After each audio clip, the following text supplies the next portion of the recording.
Good morning. Happy summertime. Yes, it's the first day of summer, first full day. It cranked in here yesterday, and now we're hot. Yeah, buddy.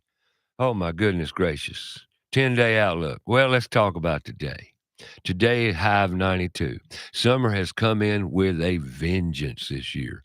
I mean, to tell you what, but I will say yesterday morning, was absolutely gorgeous. Nice little breeze, 69 degrees, low humidity.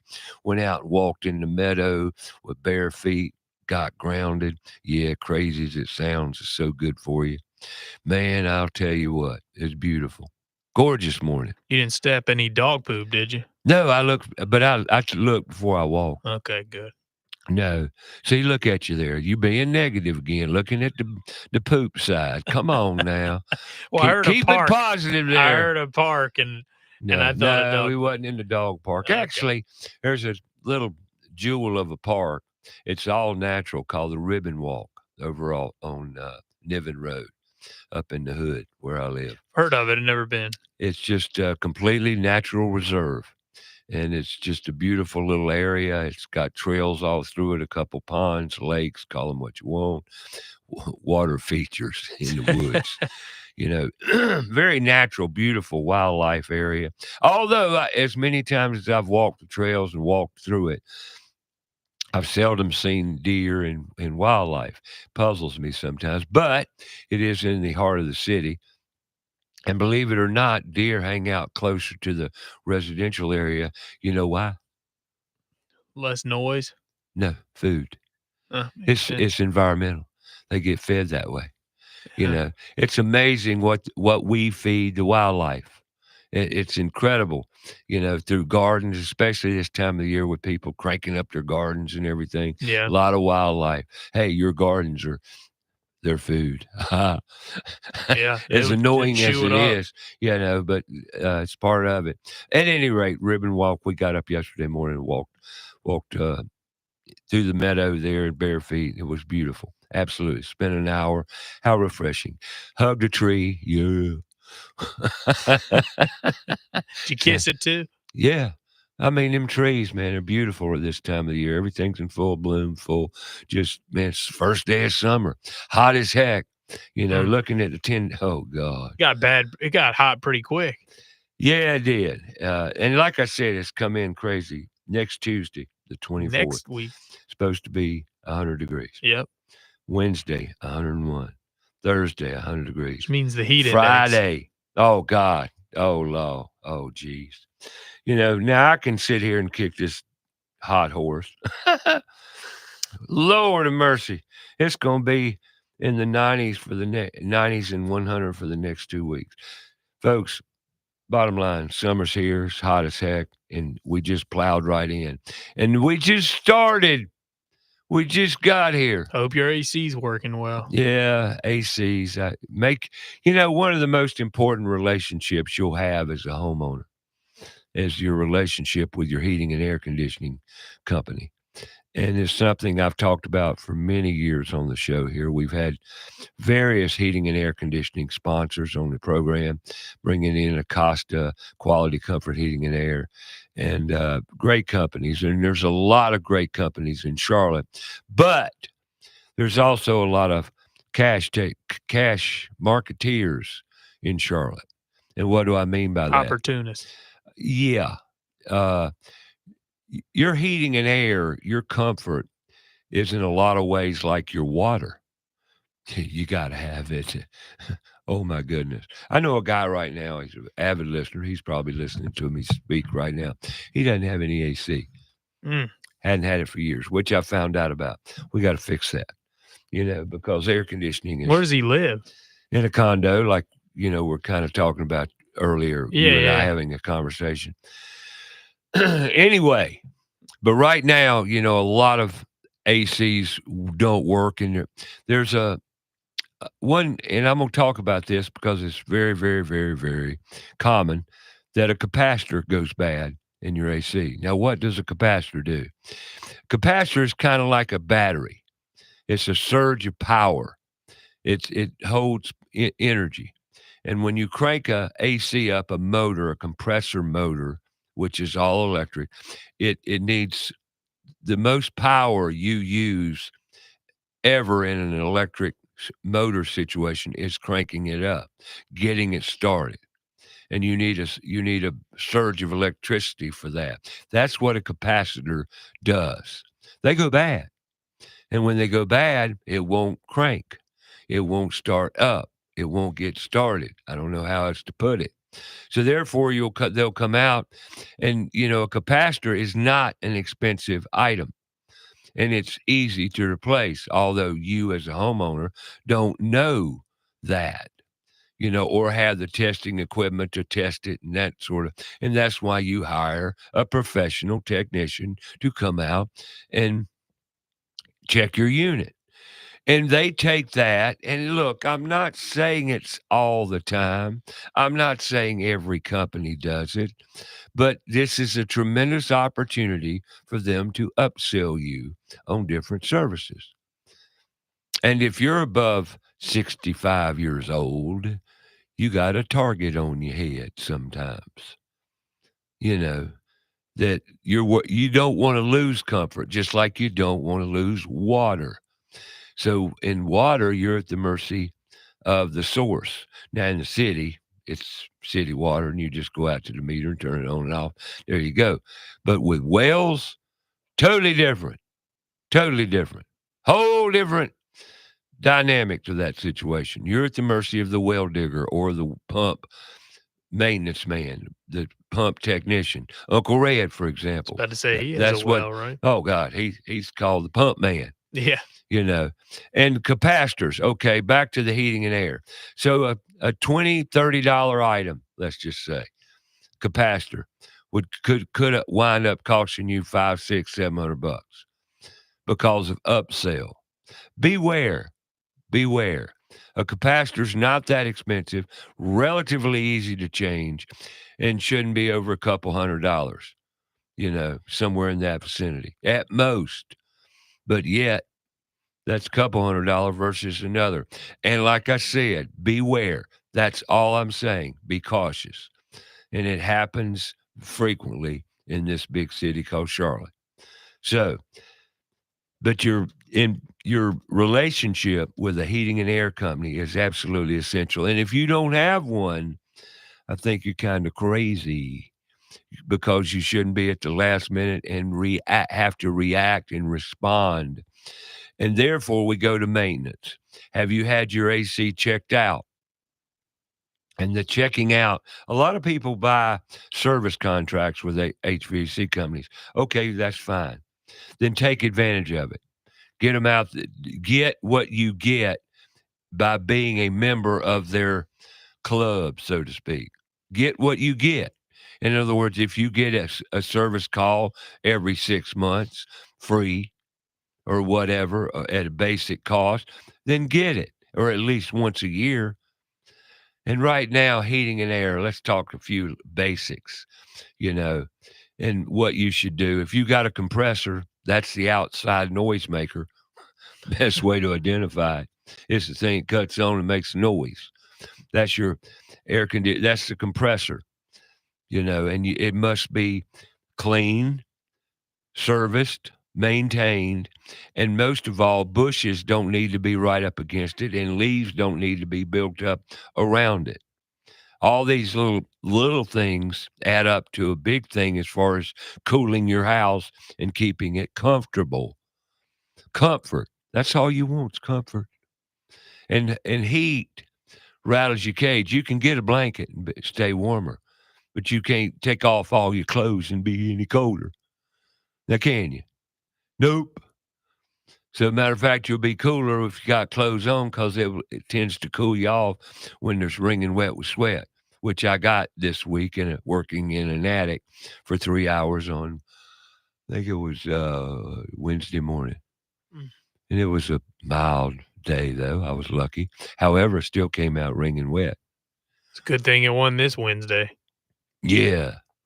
But anyway, the maintenance, you need to know what you need to know as a homeowner to help your system work more efficiently, therefore delivering you greater comfort levels.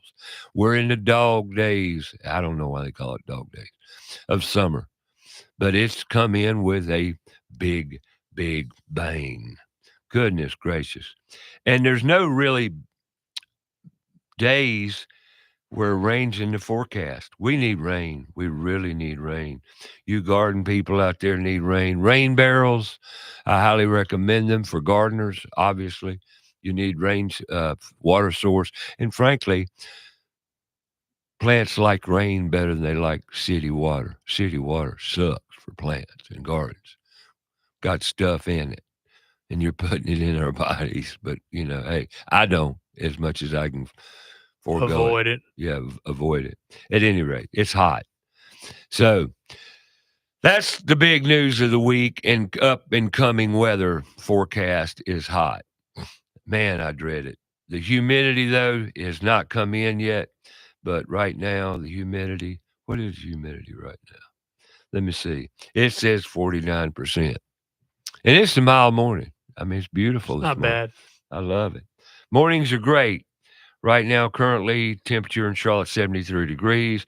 And another thing about you you yard people that like really green grass and keep it real pretty. Right now is when your problems begin with summer heat, with not Bermuda, with fescue and what have you. Get a lot of when your temperatures exceed 70 degrees in the evenings, meaning night, 70 degrees, you're going to have brown patch and uh, you've got conditions for invasive insects and lawn destroying bugs. And let's face it, another thing too, it's bug season, mosquitoes. I'm going to talk about a lot of things today. Brian Morehouse in the house today. Who is Brian Morehouse? Brian's been on the show before representing 811 NC, which is, what is 811, Richard? 811. Eight. 811. What is that? I don't know. Oh my goodness gracious! No, you don't. I don't. Oh gosh, as many times as I've talked about. We talked about it last week on the show. You weren't listening. Well, I thought I was, but apparently not. Underground locator. 811 on the phone. Okay, well, you pick up your phone, you dial pick up 811. it, dial 811. I got that part. You dial 811 and they come out and locate the underground Gotcha. services, infrastructure in your yard. Sorry to let you down, Ray. Well, no, sorry. No, nothing to be sorry about. I've just made a point there. You wasn't listening. No, but that's it right there. 811. We're going to talk about that. But Brian Morehouse used to represent them, worked for them actually. Okay. Been on the show several times. And coming in today, working now with S&N Communications, you might ask, what is that? Well, he's going to tell you. Hang in there. We'll get to it. I did ask that before the show. What is it? It's a communications infrastructure company. Now, what's that mean? Well, come on. I ain't going to tell you everything. But seriously, it's a very interesting company, a lot of career pathway opportunities in that company, in every company for that matter. So we're going to talk about that. Actually, they're going to get involved with Put Tools in Schools. I don't know completely how. Brian's going to bring some ideas to the table, and we're going to grow on that. And also, we're going to talk about the golf tournament coming up, PutToolsInSchools.org, fundraising golf tournament, first annual golf tournament. We're looking for sponsorships and support going into this venture. You going to be playing? I'll be at the course. I'm not going to play golf that day. Gotcha. I don't like playing golf. Let me back up. I love golf. Now I know I'm kind of contradicting myself, but I don't like the aggravation behind it. I like doing things well. Okay. Golf's very hard because you could be really good at it and you still won't do it well. Well, certain days. But no, I could play golf decent. I have played golf in the past, and I was okay. Okay. But the only way to do anything well, though, is what? It's practice. And you got to give 4 hours to 18 holes. If I'm going to go out and play golf, I could play. And I've done this. I've done exactly what I'm saying, and I enjoyed it.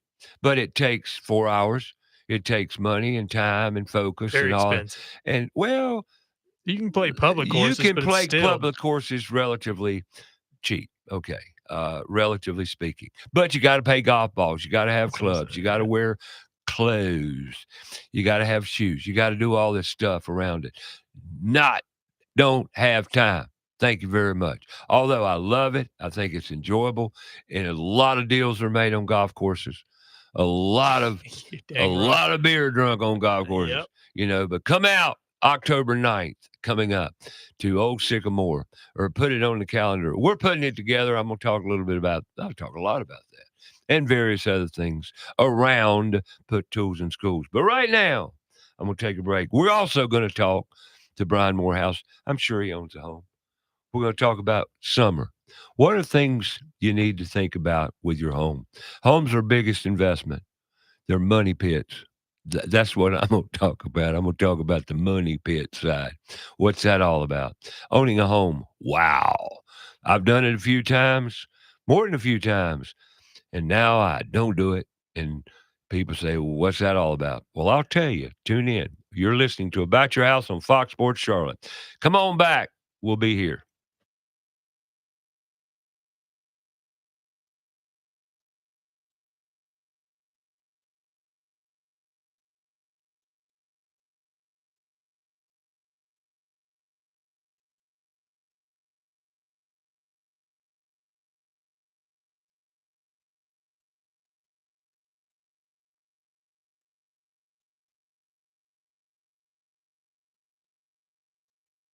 More about the show, go to our Facebook page, About Your House Radio. We'll be right back after a word from our sponsor. Mike Libretto here, inviting you to come in and experience Charlotte's best New York pizza and great Italian food at Libretto's Pizzeria. Serving Charlotte proudly since 2008, Libretto's pizzas are sure to please by the slice or grab a whole pie. Pastas, entrees, great appetizers, sandwiches, and wings. A menu to please the whole family. Dine in or takeout, available 7 days a week. Visit us online at librettospizzeria.com or call us at 704-714-1442. That's Libretto's Pizzeria. Stop in and become part of the family. Summer heat is here, along with the humidity. Will your air conditioner provide the comfort needed? ABS Insulating can provide the resources to give you comfort this summer and all year. ABS Insulating uses the latest technology and products to insulate and seal the envelope of your home, creating a comfortable environment all year long, also extending the life of the air conditioning. Call ABS Insulating today for lasting comfort tomorrow. 704-821-4343 or absinsulating.com. Carolina Foundation Solutions is a family-owned and operated company and a licensed general contractor in North and South Carolina, providing foundation solutions from the mountains to the sandy shores of the coast. At Carolina Foundation Solutions, our objective is to help educate, offer guidance, and provide assistance. With over 200 years of combined experience, our family of experts are ready to help protect and repair your largest investments. If you have a problem, we have a solution. Call 877-883-4626 or online, carolinafoundationsolutions.com. Owens Chimney Systems is known for all professional chimney services since 1989, including chimney cleaning, recommended annually, chimney evaluations and inspections, any and all chimney repairs and restorations, gas fireplace and gas fire log service, furnace cleaning, cleaning out one of the most overlooked appliances in the home. Get it done right the first time. That's Owens Chimney Systems at 704-554-9595, or you can visit us online at owenschimneysystems.com.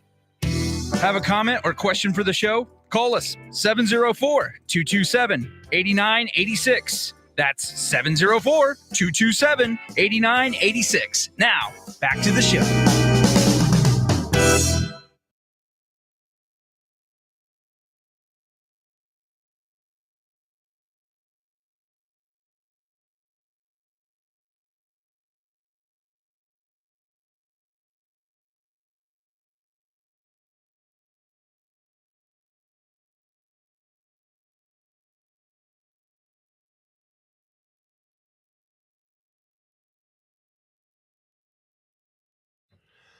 All right. If you have anything you want to add, you're free to call. Please do. 704-227-8986. 704-227-8986 is the number. Summer is here. It's come on with a vengeance. And I want to talk about a few typical hot summer indicators. One, boots on air conditioners.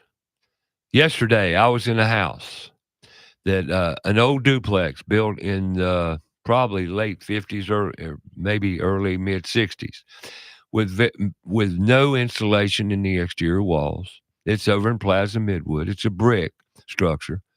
I've done a lot of work in that place over the past 40 years, keeping it up, maintaining it. Very well built, framed plaster walls to give you an indicator of the era in which it was built. Plaster walls, built very, very stout, very well done back in, like I said, probably late 50s now that I look at the plaster and everything and put two and two together. However, very poorly insulated. Gas heat, gas furnace, air conditioning been put in latter years, you know.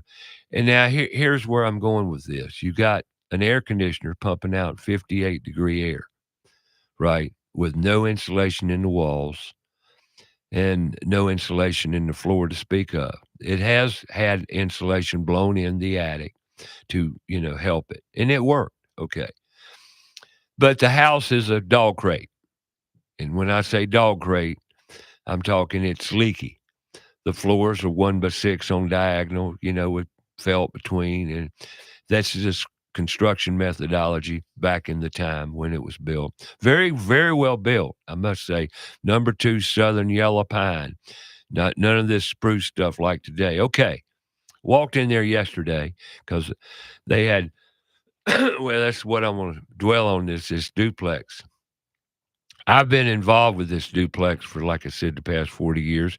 And over the years, we've improved it bit by bit. Over the years, took the carpet up, refinished the floors, redid the kitchen, upgraded the kitchen, and really made it a nice little duplex. However, to go in there and insulate it and all, and it's a tear down. Let's face it, it's over in Plaza Midwood. It's a tear down. But last week he called me and said, we got a problem in the shower, and I'm going to show you some pictures.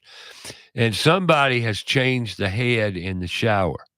And when they did, they took the little extender out coming out of the wall, that chrome pipe coming out. They took it out of the wall. Well, when they put it back in, they did not put it in tight and seal it correctly.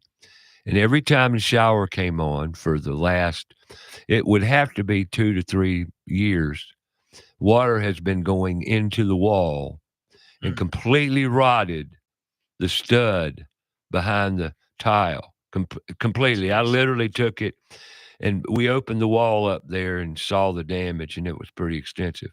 But it only goes so far, and we're going to go back and reframe that. But we're not going to tear the shower out because it's mud, lath. It's when they really did ceramic tile work, the old-fashioned way with metal lath, and it was just an extraordinarily strong method of installing ceramic tile. And so we're going to maintain that and back it up. And anyway, but I went in there yesterday and I looked in the living room and I saw 2 wet spots on the floor. Where were the wet spots? Where do you think the wet spots were? They were right where the ducts and the baseboards were, And what the problem is condensation. The wet spots were condensation. You got 50-degree air against that floor that's not insulated, and that heat under that house reeks through in the moisture. And what do? You get moisture when you got hot air and cold air. Great example. Now, in houses, your house, a lot of times people with attic ductwork in your attic, well, today, that temperature, next week, 100-degree day. Your attic temperature is going to exceed probably 150 degrees. Yep. Easily. Now, that attic air is 150 degrees. Humidity outside, 60, 65%. Yuck. Not only is your attic hot, it's humid. Okay. Suffocating. Now, everything exposed that's, like in an old house, all the boots that are exposed, like in bathrooms, are a prime example. And you got 58-degree air coming out of that boot into a hot, humid space. What do you have around the duct, around that boot? You get moisture. Then you get water stains. And people say, I got a leak. No, you got condensation. You need to put more insulation around that boot and create less heat and moisture transfer. And plus, when you take a shower, what do you put into the room? Moisture, more heat. 58-degree air coming in, more moisture. Hot air, cold air. This is the time of the year when you're going to really see that kind of thing happen. It's just simple science, you know. Now, another thing I've told, and I talk about these things because they're essentially very important to you because they create problems that are sight and unseen. For example, crawl space ductwork. The boot's exposed under that house. If you've got flex duct. Flex duct is a plastic spring-loaded, I call it, ductwork with insulation wrapped around it in a blanket, basically. And it's wrapped in plastic. That plastic's sealed. It's waterproof. Now, if that fastens to a floor boot and the floor boot's exposed to air in your crawl space, exposed to that, you get moisture on that metal. That metal, remember, you got 58-degree air, let's say, coming out of that boot. In a hot 100-degree day, your crawl space air is going to exceed probably 80 degrees, 80 to 90. And you got 58-degree air and 58-degree air running against that metal, hot air, cold air, what do you get on that boot? Condensation. Water, condensation. Where does that water go? Inside that flex duct. How do you know? You can't see it. You can't. That's why I recommend having an inspection done to your crawl space at least once every year or two to pick up these issues. Now, older homes, you go under them once or twice, you know the situation. It's all good because it's not a problem. But this is a problem that really gets to be bad this time of the year when the heat index is so high. And believe me, if this is the first day of summer and we're just getting into it, we got 4 100-degree days next week, we're in for a hot, hot summertime. I hate to say it. Oh, my goodness. This is what I don't like about Charlotte's weather. I like summer. I really do. Grew up here, loved it. But I swear it just doesn't, it seems like the humidity wasn't as bad. I don't know. It seems like that to me, too. I don't know. Maybe I just wasn't But then aware of it at again, the time. Well, and I hate, looking back in my childhood, we didn't have an air conditioner when I grew up, young years. Right. Like going into maybe 10 years old or something, we didn't have air conditioning. Like the mountains. We had a whole house fan. And whole house fans are in the bygone days. Matter of fact, a lot of houses in Charlotte still have whole house fans. Now, what's a whole house fan? It's a big old box fan in the attic, in the ceiling of the hallway that's got these louvers on it. But now the people who have these whole house fans today are, that hole in your hallway is costing you tons of money on days like coming up next week. And I have taken out more whole house fans over the years, patched that ceiling, insulated that area, and patched that drywall or ceiling with drywall, not plaster, but we've done in plaster ceilings where you have to meld the two together. At any rate, that hole in your ceiling costs you a lot of money and air exchange. And the thing is, you can feel it on hot days because you go into that area of the home and it's hot. It's much hotter. Well, that's the downside of whole house fans. But it's hot, folks. Crawl spaces, big problem. Uh, into that. Other than condensation, we talk about summertime and insects. What creates more insects? Moisture.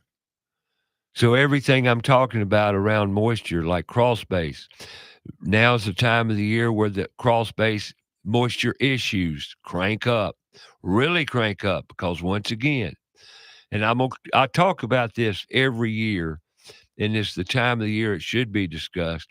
People ask me, should we open or close our crawl space vents? The 8x16 vents around your house. Is yours on a slab? Yeah, mine's on a I slab. thought your house was on a slab. Should you open or close the crawl space vents on the house? You close them. Why? Because if you've got ductwork, which 80 to 90% of the time when you have a crawl space, typically they put the ductwork, not always, but typically you have ductwork in your crawl space that heats and cools and creates comfort to the interior building envelope of the house. Okay. Now that today, for example, we're going to get up into the 90s. I think that's what the high today is supposed to be, 90 something. It's supposed to be low 90s. 92 today, and they're looking for 40% chance of showers, and certainly I hope we get them. At any rate, but starting tomorrow, we're into the mid-upper 90s, 95 tomorrow. We'll Okay. get some storms, though, some rain Oh, we're going to late have in a the lot. day. We're going to have That a lot. hot. We're going to have a lot of afternoon thunder showers. And by the way, power outages. Afternoon thunder showers create a lot of lightning. Charlotte, for all you folks that don't live here, hadn't lived here a long time, Charlotte area is on second to the Florida area for lightning strikes. Yeah. For lightning. The Carolinas in this area is very, very high in lightning strikes. Do your research. It's there. I'm not trying to spread fear. And if you get a lot of lightning strikes and afternoon thunder showers, as a matter of fact, just last week, went up one road in North Charlotte and it was closed. Why? Big tree fell. One of those afternoon thunderstorms. And man, they're going to be fierce. Okay. Are you prepared? Are you prepared? We're going to have a show about generators coming up. You might want to pay attention. Get your flashlights. Yeah, get your batteries, get everything revved up. If you've got a generator, get ready. 'Tis the season to be outed with power. I mean, really. So, and the more abundant Charlotte becomes in people, which seems like every day it gets worse, you're going to have more potential power outages. But just by mere population. Okay. We talk about, I'm going back to crawl spaces and, the hot, cold thing. Should you close your vents? Yes. Why? Because you want to create an environment down there that will eliminate condensation and moisture. Now, how do you do that? A lot of people think the silver bullet, the remedy to everything is encapsulate your crawl space. I disagree. Now, granted, it will work in some scenarios, but is it the way to go every time? No. One, I've been out to encapsulated crawl spaces where they didn't even look and check and deal with the invasive water issues. The problem was outside. 90% of the time, the water problem in your home, if you have a house built with a crawl space, is on exterior water drainage. Water drainage, okay? You've got to have proper elevation, proper drainage around your house with your gutters and all your drain fields. And one more thing I've got to add again. Well, I'm going to talk more about that when Mr. Morehouse comes in because I'm going to use him as an example. I'm going to see. See, because if you have a house, we're going to talk about some of the things you need to deal with. Because on today's show, we're talking about crawl spaces now. If you've got a crawl space, well, if you don't have one, everything I'm telling you is the great thing about having a slab because you don't have to deal with it. One less thing to worry about. Well, in relatively speaking, I've been asked the question on this show hundreds of times. What's better, a slab or a crawl space? I don't know. I think a slab is done correctly, but then again they say, but your plumbing you can't. You're dictated. Yep. If you don't do it right the first time, you're kind of up for a big expense because you're going to have to tear up some concrete and redo some plumbing. At any rate, what's better? You have less rot, less home maintenance, less issues with water with slabs built correctly. That's my take on it. Okay. Right, wrong, indifferent, but I think a slab has tremendous benefits. All right, crawl spaces. If you have a crawl space, first thing you need to do is check water drainage. Walk around your house with a big storm. Watch the water. Where's it going? My son called me yesterday, said, Dad, I want to build a deck. I said, where? And he told me, I said, you've got water issues there. I've told you this for years. But he says, well, what do I do? I said, I told you for years, you've got to fix that drainage. The water, you've got a pool up there. And that's one of the reasons. See, hydrostatic pressure is tremendous. That's water pressure created when water penetrates the soil and creates this tremendous pressure to relieve itself and go somewhere. It's just hydrostatic pressure. And you put that pressure behind a wall, a brick wall, it's literally going to push that wall down if you don't give it relief. There again, basic science. Well, he's got that situation to the degree they came in there and put these steel braces on that wall. Well, if they would have done what I just told them to do, they wouldn't have, that wouldn't be an issue. I don't understand sometimes. I said, everything's evident right there. Oh, okay. I said, fix the water issue before you cover it up. And a lot of times I've gone out to homes. My buddy up in Davidson, up above Davidson, bought a house. Sure enough, under the deck, where did they fix the drainage? No. But they had to. So what they do? They ripped the whole deck up and fixed the surface water because that surface drainage or lack thereof was creating hydrostatic pressure going into their basement. So how do you get rid of the problem in the basement? Fix the exterior. Control the exterior water. Okay, before you go encapsulating your crawl space, don't you think that would be first up? But I believe so. Yeah, I would say so. First up. Fix the water problem. Okay. Crawl space, hot air, cold air. What do you get? Rule number one, condensation, moisture. People say it's raining under your house. Next week, Tuesday, Wednesday, Thursday, Friday, all going to be 100. I guarantee you I go under houses and there's water dripping off ductwork. That's what you want to eliminate. How do you eliminate it? Balance the crawl space situation. Use the leaks in the ductwork to cool the crawl space to bring the dew point down, creating less water. Science. Does that make sense? Yeah. It's just simplicity. Now, if you don't go under there or know this, how do you know what to do? Now, if they come out and tell you the percentages or with the moisture meters above 23%, so what? Did you check it in February? You got to have a benchmark to something. You got to have something to compare it to. Why February? Because that is the driest month of the year here in Charlotte, North Carolina. And when I say dry, I mean dry. You need to compare because if it gets down to say 13, 15 in that range right there from 10 to 15 on the moisture meter, you're okay. It's the way it cycles in Charlotte. But you want to keep it to a minimum in the summer months. And the only way to do that is balance the air, bring the dew point down because you create weather. You make weather in your crawl space. It sounds crazy. No, I get it. But you do. It's got a thunderstorm underneath your house. It doesn't lightning and thunder there, but it sure rains. It can really rain. You got a rainforest in your crawl space. And people say, what do you mean? You're a rumble. You hear that, honey? There's thunder underneath us. Telling you, man. That's a fact. Crawl space. But it's, I can't believe how hot it's gotten so quickly. It's really, then the attic, Crazy. we talk about crawl space. It's okay. Well, your attic is going to be 150 degrees next week, pushing it. Well, then do you have good ventilation in your attic? Do you have good airflow in your attic?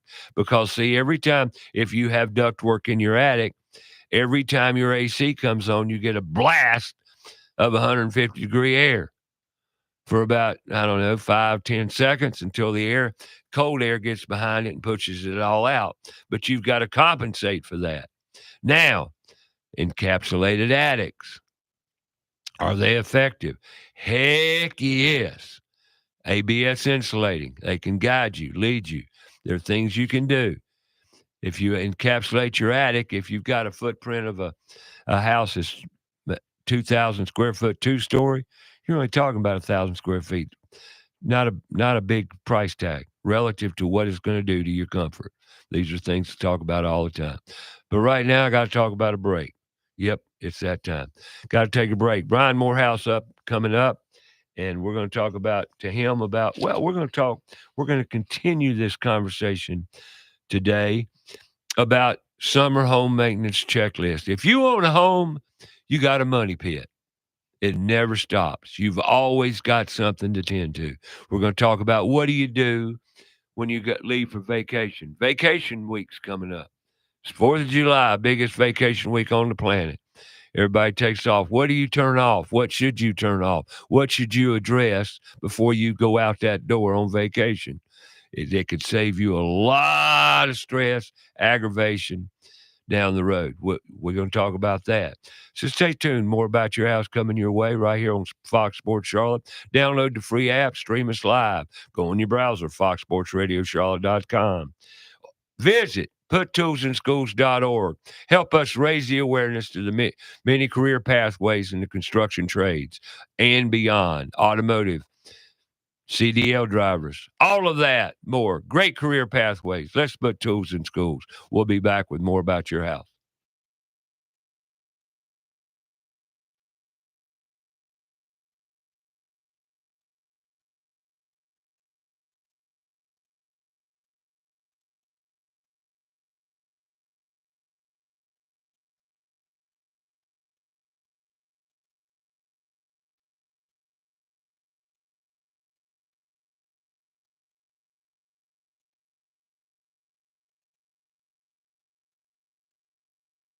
To find out more about the show, go to our Facebook page, About Your House Radio. We'll be right back after a word from our sponsor. There's big news in the Carolinas. Queen City Audio, Video, and Appliances is now Queen City Home Store. For over 70 years, we've been your trusted retailer for appliances, electronics, and more. Now, we're taking it to the next level with a new name, a fresh look, and more ways to serve you, offering the same outstanding service you've always counted on, while bringing you everything you need for your home. Queen City Home Store. Same great service, more possibilities. Visit us at queencityonline.com. Hello, everyone. Mike Sims here from Crown Town Cannabis, Charlotte's first cannabis dispensary. We have grown over the years, and we are now throughout the state of North Carolina. You can find us all the way from Pisgah National Forest to Waves, North Carolina. Find more information about our stores online, as well as locations, or purchase online at cltcbd.com, crowntowncannabis.com. Use code HOUSE15 for 15% off your purchases online or in store. We have products to help you through everyday life and to help you enjoy this show even more. Let's face it, we do not like bugs and especially spiders and ants. Unwanted pests in the home are not only creepy, they can also spread sickness and cause significant damage to the structural integrity of our homes. Kilo Exterminating has been taking care of pest control problems in the Charlotte area for over 70 years with award-winning customer service. Moisture readings are standard with all crawl space inspection. Call Kilo Exterminating at the first sign of infestation, 704-333-9855, or online at kilo.biz. Again, that's 704-333-9855. Hi, I'm Sam Otero of AteroMedia.com, and I love empowering my clients and partners to make the most out of today's latest digital media tools. We specialize in building production systems and podcast studios for small to mid-sized churches and local businesses here in Charlotte. Do you need new media production gear? Do you need help learning how to use it? you're in great hands with our family business, Attero Media of Charlotte. That's ETTARO Media.com. Have a comment or question for the show? Call us 704-227-8986. That's 704-227-8986. Now, back to the show.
All right, welcome back. A little lengthy break there, but hey, it happens. I had to go get Brian. Brian Morehouse. Good morning, sir. Good morning, man. Thank you for having us here. You're welcome. Good to have you. Now I got a question. I told the listeners a little earlier I was going to use you today because see, just like how old are you? 56. You're 56. How long you been married? Well, second time. I've been married for the last 3 years. Okay, but you've been married, right? Yes. I mean, how many houses have you owned? 6. See, here, I told you. There you go. Perfect example. You've owned 6 houses, 6 money pits. Yes. They're money pits, aren't they? They are. Right. You never stops, does it? Never does. I'm going to tell you. And then as soon as you build one, you end up going, I needed just a little bit bigger. And then you end up having a family and it gets to be exactly what you want. And then all of a sudden the kids go off to college. Now you got too big of a house. So then you sell it and then you downsize. And I'm glad we downsized because it was one of the best things that we ever did. We had rooms we didn't even go in, but it was always a dream to own a bigger home. A dream. A dream. The American dream. Yes, sir. Own a bigger home. Bigger is better, right? That's what you think. That's what they sold you. That's what they did. That's what they sold you. Mary and I last night were talking. We're sitting out, having our end of the day beverage and talking. And we're talking about houses. Mm-hmm. Now my whole career, my whole life has been houses. I mean, in construction, infrastructure. Gotcha. I mean, every aspect of a house has been my life, truly. And I've loved it. I've owned 4 or 5. I've been involved with so many other people's property. I've been a remodeling, and all I've done is fix people. What I've done, people ask me, what do you do for a living? What do you do? I say, I help people. So what do you mean you help people? What their houses? How do you help them? What do you need? Mm-hmm. and that's been my life. Although the one thing I see now, great example. Her son has just bought a new house. They're moving in late August. And the house is like a third bigger than the house they're in. They just had a little girl last year. Right. And, and I'm watching the same thing you just talked about. And I says, good Lord, what a beautiful home. However, that's a lot to take care of It is. and maintain and stay abreast of. In today's homes, you about have to have a checklist. Mm-hmm. I mean, you don't have to. I mean, you have to have a checklist. You have to have a maintenance program because houses are expensive to maintain. Well, they're the biggest investment you're ever going to make. And it Well, never stops. I don't know. Cars are getting to be pretty expensive nowadays too. They're but out of sight. They're ridiculous. what a car costs nowadays for, let's say, a Chevy Silverado is what I Right. paid for my first house in 1992 when I was 22 years old. And I was so scared I didn't know how I was going to make the house payment. I had a great job. I worked for a utility company. And next thing you know, my house payment was like $460 a month. Right. I die to have that nowadays. My first house payment was $220 something, I think. Were you worried how you were going to make that payment each month? No. No, I was. All right. This is something, I've never worried about that. Mm-hmm. I've just got up and done what I could do, what I do, and I don't have any money to speak of today. And here I am. I should have money in the bank and retirement. I don't. I'll be Right. very honest. But there again, am I worried about it? No. Right. The one thing that makes me wealthy, what do you think that is? Basically being able to enjoy life and be healthy. Thank you. Bingo. You Yeah. hit the nail on the head. Be healthy. That's it. If you can be healthy, that is wealthy. Now, is that my money in the bank? Well, it's most of what I got right now. So it's key that I take care of myself. But regardless, a house just demands your attention nonstop every day. It really does, because people don't realize, as I said earlier, that is the biggest investment you're ever going to make. And it's truly a big one. And you want to keep that investment up. Yes. Because have you ever went on vacation for 2 or 3 weeks? Well, when you come back, there's a lot of things to do. There's a lot of trimming to do. There's a lot of taking care of the home. You bring up something, a great segue. And we're going to talk to you about what you're here for. Well, what you're here for is we're going to talk. Mm-hmm. Okay. And to your point, you're going on we're coming up on the biggest vacation month of the year, Mm-hmm. July. And now people leave their homes for 2 weeks, a week, 2 weeks. Are there things you need to do before you leave? I would highly recommend some things, a checklist that you do to create a better scenario for possibilities, Right. or lack thereof, like turning your water off. It's funny you say that, because I've always had a fear of coming back and maybe a hot water heater be busted, or maybe a toilet ran the whole time. I turned my toilets off. And I'm just one of those. And I'm so glad you said something about a checklist, because I go through the house and my family's always laughing at me. Everything's okay. Let's go, let's go, let's go. And I'm going to make that final check to make sure all the doors are locked, all the windows are shut and properly locked, and make sure that there's no toilets running, and cutting them off, and just making sure everything's secure. That's to the point right there. And cutting your gas off. Yes. Now, where do you cut your gas off? I've told you bazillion times listening here, that's one of the things you need to know owning a home. Mm-hmm. How do you cut the gas off? Well, it's not easy if you don't have a wrench, and about an 8-inch adjustable wrench will do the trick. And you got to find the valve at your gas meter. Now, why would you turn your gas off? Well, you don't want to never be able to come back and there be a gas leak. Somebody may have been doing some construction in the area, came across the sewer line or septic line and hit that, and then gas is leaked into the home. And next thing you know, when you come in, you hit that switch. Now you've got an igniting point. Not only that, but remember the house a few years back in Ballantyne that exploded? Yes. That they weren't home and came home. Okay. I personally know I went under a house in Brightmoor? No, it wasn't Brightmoor. It doesn't matter where it was. It was on the south part of Charlotte. Well, they were out of town. I Mhm. went into the house. They had a gas leak. I found it. I knew it. I smelled it immediately. These are the regions you don't do it. Okay. But cutting the water off is a big one.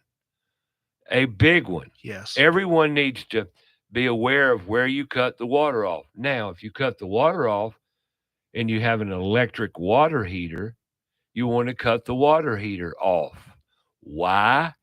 Because if you cut the water off, the top, normally most water heaters have two elements. They're electric heat elements.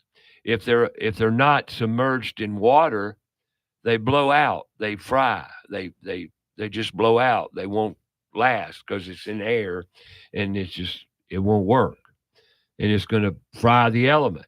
Right. Now you come back home, you cut the water on, you cut your hot water, on, and you didn't cut your water heater off. The recovery, you'll run out of water very quickly, Right. because it's not functioning correctly. Now I know you say, well, why go through all this trouble? One, save money. Most of all, have you ever been a insurance claim from a flood due to a busted water closet, commode tank? Mine was a hot water heater. And then, So you had that happen. yeah, I See, had so you work, issue. Brian. You're my guest. Yeah. And there's just so much that goes into that when you end up having water damage, and then you end up having to file the insurance claim. It's a lot to it. And today, because of lack of quality and technicians, you got stupid running around your house every day, and you don't know what in the heck you're gonna come home to. Never know. And And this is a fact of reality that we face in this culture we live. yeah, Brian Morehouse, where you work? or for S&N infrastructure. S&N Infrastructure. What's that all about? Well, he's in the house for the next little bit. We're going to take a top of the hour break here. Go into next hour. We're going to continue our discussion about houses because, Brian, how many have you owned? 6. 6 houses. He's a veteran in the Money Pit Restoration Benefit. Houses. What do you do? Summertime. Heat's on us. Let's talk about it. Come back. More about your house coming your way right here on Fox Sports Charlotte.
Grab another cup of coffee and join us for hour 2. Brian Morehouse of S&N Infrastructure is in the house. We'll find more about him, his story, and also talking the trades and what S&N is all about. About Your House is brought to you in part by PutToolsInSchools.org, connecting students to tools of the trades and raising awareness of the many career pathways. Also brought to you in part by Queen City Home Store. Queen City Home Store is a family-owned store serving the Carolinas for over 70 years. They're the largest independent appliance retailer in the Carolinas, constantly growing and taking pride in the experience they offer customers with a knowledgeable sales staff, product selection, and lowest price guarantee. So sit back, relax, and enjoy some time with us. And now, here's your host, Ray Terry.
All right, welcome back. Hour number 2, Brian Morehouse, S&N Communications, in the house today. We're talking about going on vacation, things you need to turn off, things you need to think about. And I said turn off the water. Why would you turn off the water? Well, there are all kind of disaster help companies in Charlotte. But they're affiliated with insurance companies. And you have a flooded situation. A lot of people I've heard over the years, many, many, many stories about washer lines, washer, right? Your clothes washer. That it's got some lines that hook it up to the plumbing. And you should at least cut those off. If you're not going to cut the water off to the house, cut those off. Because for some odd reason, they know when you're gone and they know when to break or explode.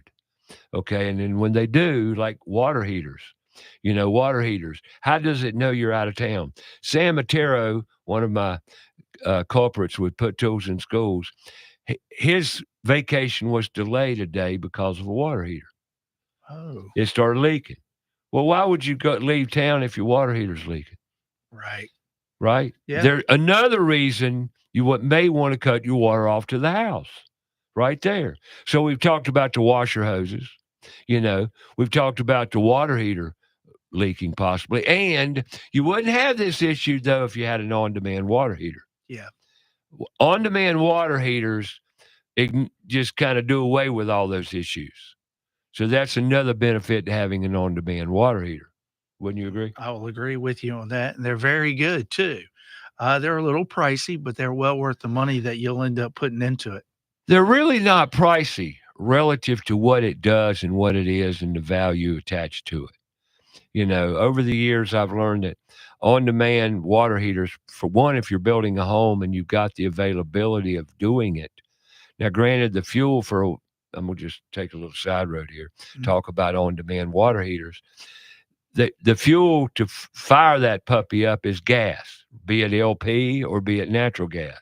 Now, you can get an electric on-demand water heater, but you're going to pay out the wazoo for it when you have it wired because it takes a lot of current, and you don't want to do that typically, although it can be done, if you take that avenue of approach. But typical on-demand water heaters are gas-fired, gas-powered. You only use the energy when you need it. You open your water valve, hot water side, water flows through it, ignites the heater that's in the unit, heats the water going through the manifold. You have on-demand hot water. Do you have to wait on it? Yeah. If your water heater's 50, 60 feet away, because you got to wait for that water to go through the heater and back to the unit. Right. Got that question yesterday. Why does it take so long to get the hot water out? Because you got to wait on it. However, it won't burst while you're out of town. Right. Because it never gets activated until the water runs through it. And that's it. And it doesn't have a tank. So we've come up with turn the gas off. If you don't turn the gas off, you can turn your gas water heater down to where it doesn't. Why would you heat water for 2 weeks that you don't need? Exactly. And people don't realize that with a regular hot water heater, it's constantly heating even while you're gone. Exactly. So you're cutting down on your electric usage, and it's really good. So if you don't cut the water off, cut the water heater off. Be it gas, be it electric. How do you cut your water heater off? It's electric. Circuit breaker. Mm-hmm. If you don't know where it's at, you need to. Because if you're going to go on vacation, cut the sucker off. There ain't no sense heating the water if you ain't there. Just like your beach house. I bet you don't leave it on at your beach house. Right. Or the mountain house. Of course you don't. Well, you're going on vacation. Now, I've already talked about the washer hoses popping while you're out of town. Bad news. Going to destroy one whole floor. Okay, if that happens. We've talked about the water heater exploding or breaking, whatever, while you're out of town. Well, that's 40 gallons or 50 gallons of water. Instantly. you make up your own mind. And then once it starts, there's a water line feeding it continuously if you leave your water on. Okay, what's the other one? Possible plumbing issues. Toilet tanks burst. Why? Because they know you're out of town and they can. Now,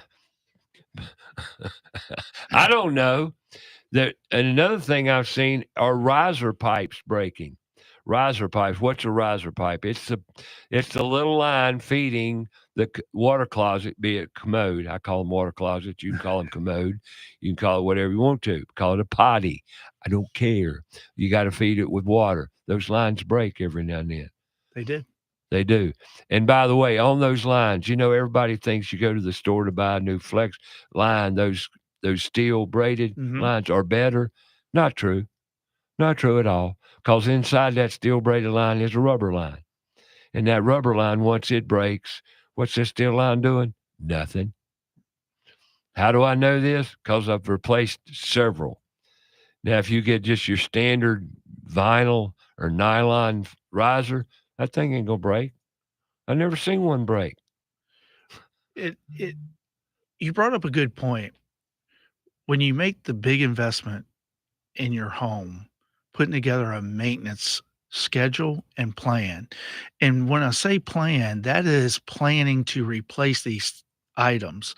Because if you don't do that, you're going to end up letting these hoses go for a number of years. And it's going to end up, and I can guarantee you this, it's going to happen at a time that is a big headache for you, which is a family get together, a holiday, going out of town, things like that. If you put together a maintenance schedule plan, you can go through and look at these things. And it's really good to look at all of these items every 6 months. Give you a great example. I just did a cross-country trip here a week or so back. I stayed in we were gone 7 days. We stayed in 7 different hotels. Every dang hotel had plumbing issues. Every single one except for the last one had plumbing issues. Know what I mean by plumbing issues? Well, shower heads are always a hotel issue. But we had relatively good shower heads except in 2. But the tub drain would clog up. Stand in a tub full of water. I can't stand that. Drives me crazy. The toilets ran. They would run. One of them ran and would flush, and it doesn't flush. The tank fills up. It sounds like it's flushed. The only reason being is the flapper. The flapper was bad. The flapper valve and these are things you need to be aware of too. They cost you money. But talking to the maintenance issue, every hotel we stayed in, every one of them had plumbing issues. That's how popular plumbing issues are, in fact, with houses. There's always something to take care of, typically. And one of the things that I've always noticed, sometimes I'm not really good at some of those plumbing issues, and we rely on plumbers. Yes. I'm going to tell you. Great trade. It really is, because it is amazing what they can come in and do with their tools where I don't have the proper tools to be able to do certain everything. things. Yeah. You're exactly right, Brian. And another thing I want to hit on, AC units. AC units can be the smallest little thing. Oh, I talked about it before you major. came in, the capacitors. Yes. Just the capacitor, a $20 item.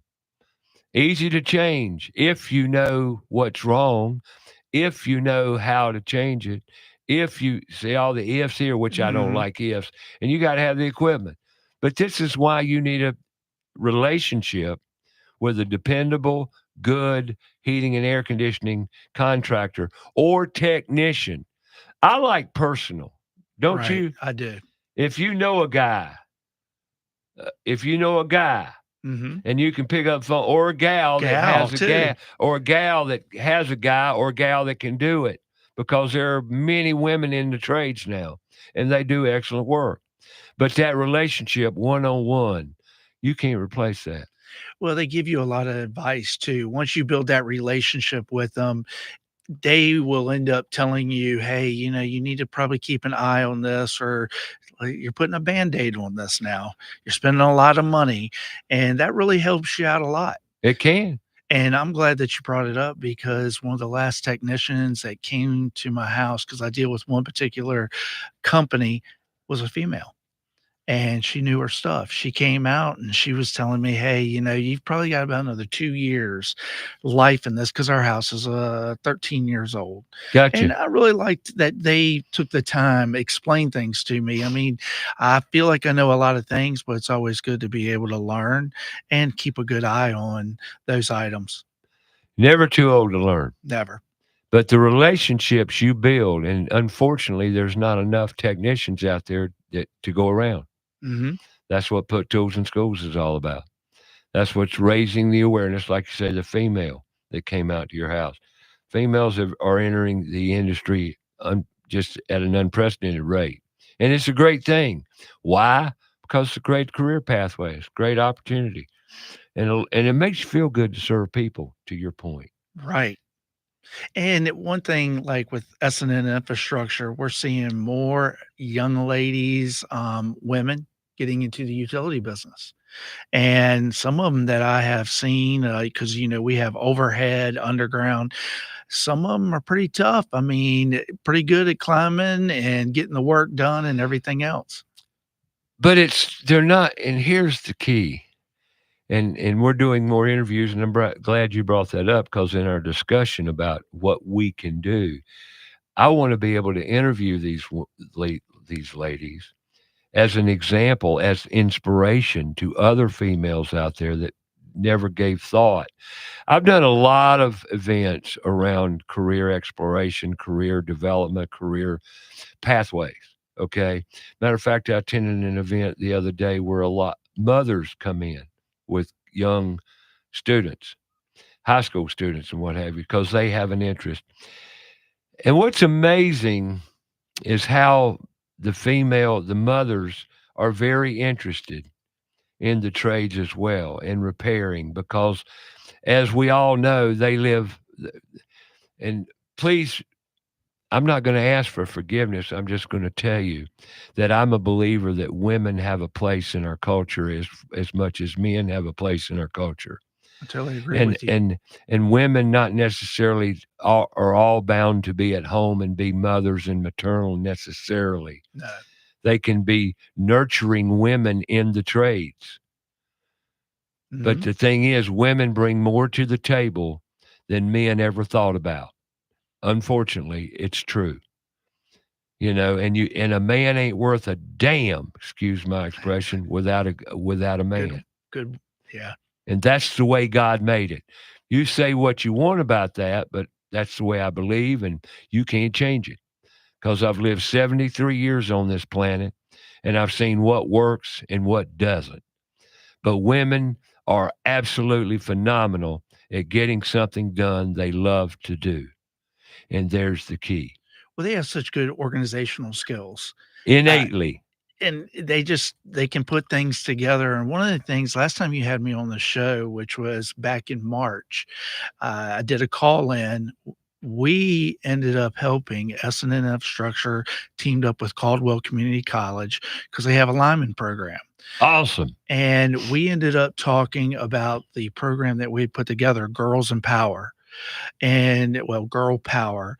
And we ended up having young ladies come in that were juniors and seniors in high school within the surrounding areas around Caldwell Community College.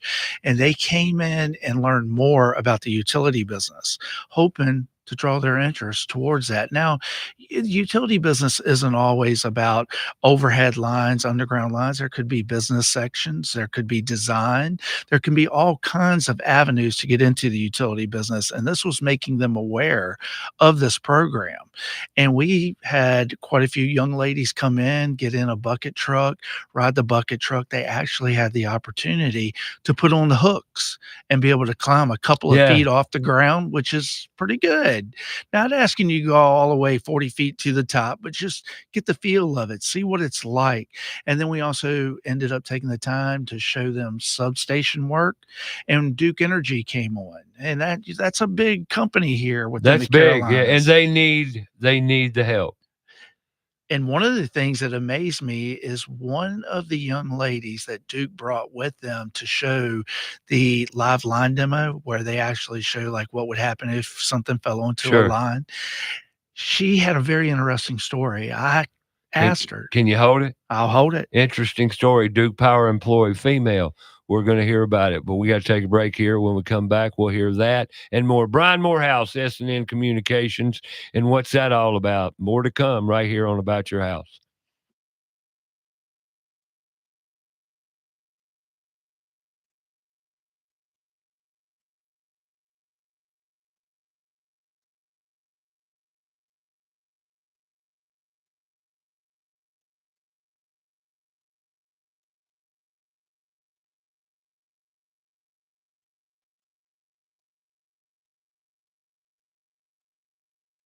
Find out more about the show? Go to our Facebook page, About Your House Radio.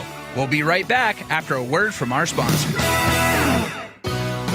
What's up, everyone? This is Jenna with Crown Town Cannabis, Charlotte's first dispensary. Now, if you're looking to get into gardening and not the kind where you get your hands dirty, you need to come and check us out at any of our multiple stores across the state of North Carolina. We have everything in there to get you started on your gardening journey, and a team full of educated staff that'll help walk you through the different products and what you can do with them. Now, if you don't have the time to get into the store, check us out at cltcbd.com for a full range of products and descriptions on how to get your gardening journey started.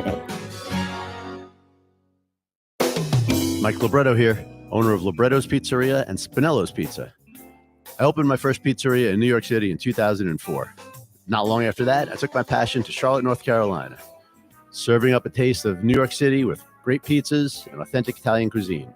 Come in, relax, and enjoy Libretto's Pizzeria, located off Johnson Road in the Ballantyne area. Libretto's is also home of the famous Spinello's Pizza, a 10-inch infused frozen pizza, offered in both pepperoni and plain cheese. Visit SpinellosPizza.com for more information, to find a retailer near you, or just to order for pickup at the restaurant. Libretto's Pizzeria is open 7 days a week, a great place to relax, dine in, take out, delivery, or for catering. Visit us online at Libretto'sPizzeria.com. Call us at 704-714-1442 for the best in New York pizza and Italian cuisine. That's Libretto's Pizzeria. Stop in and become part of the family. Go outside and take a look at your home. Are the gutters doing their job? The number one enemy to your home is water.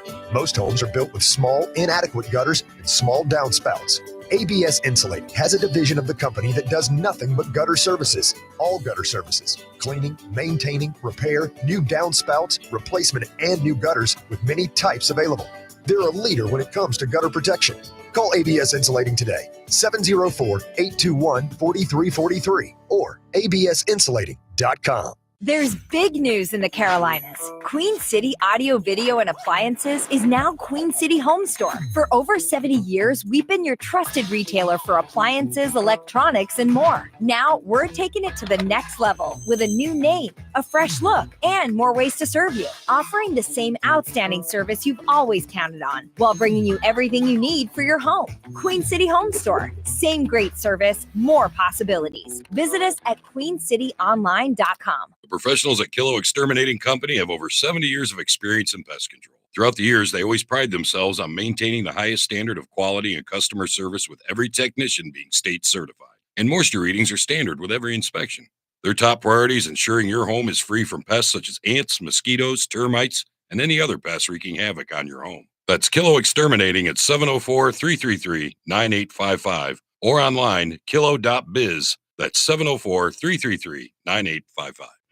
Have a comment or question for the show? Call us 704-227-8986. That's 704-227-8986. Now, back to the show.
All right, welcome back. I think we have a question that's been texted. Yeah, Brent McDowell said, Ray, I have a moisture issue under my lower deck. Gonna have to have the entire deck replaced because of it. Would a vapor barrier help after I get the downspout water redirected?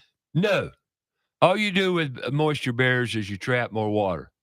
You know, everybody thinks plastic is the answer, and the plastic's going to deteriorate as well and just crumble to pieces over time. But regardless, surface drainage and drainage is key.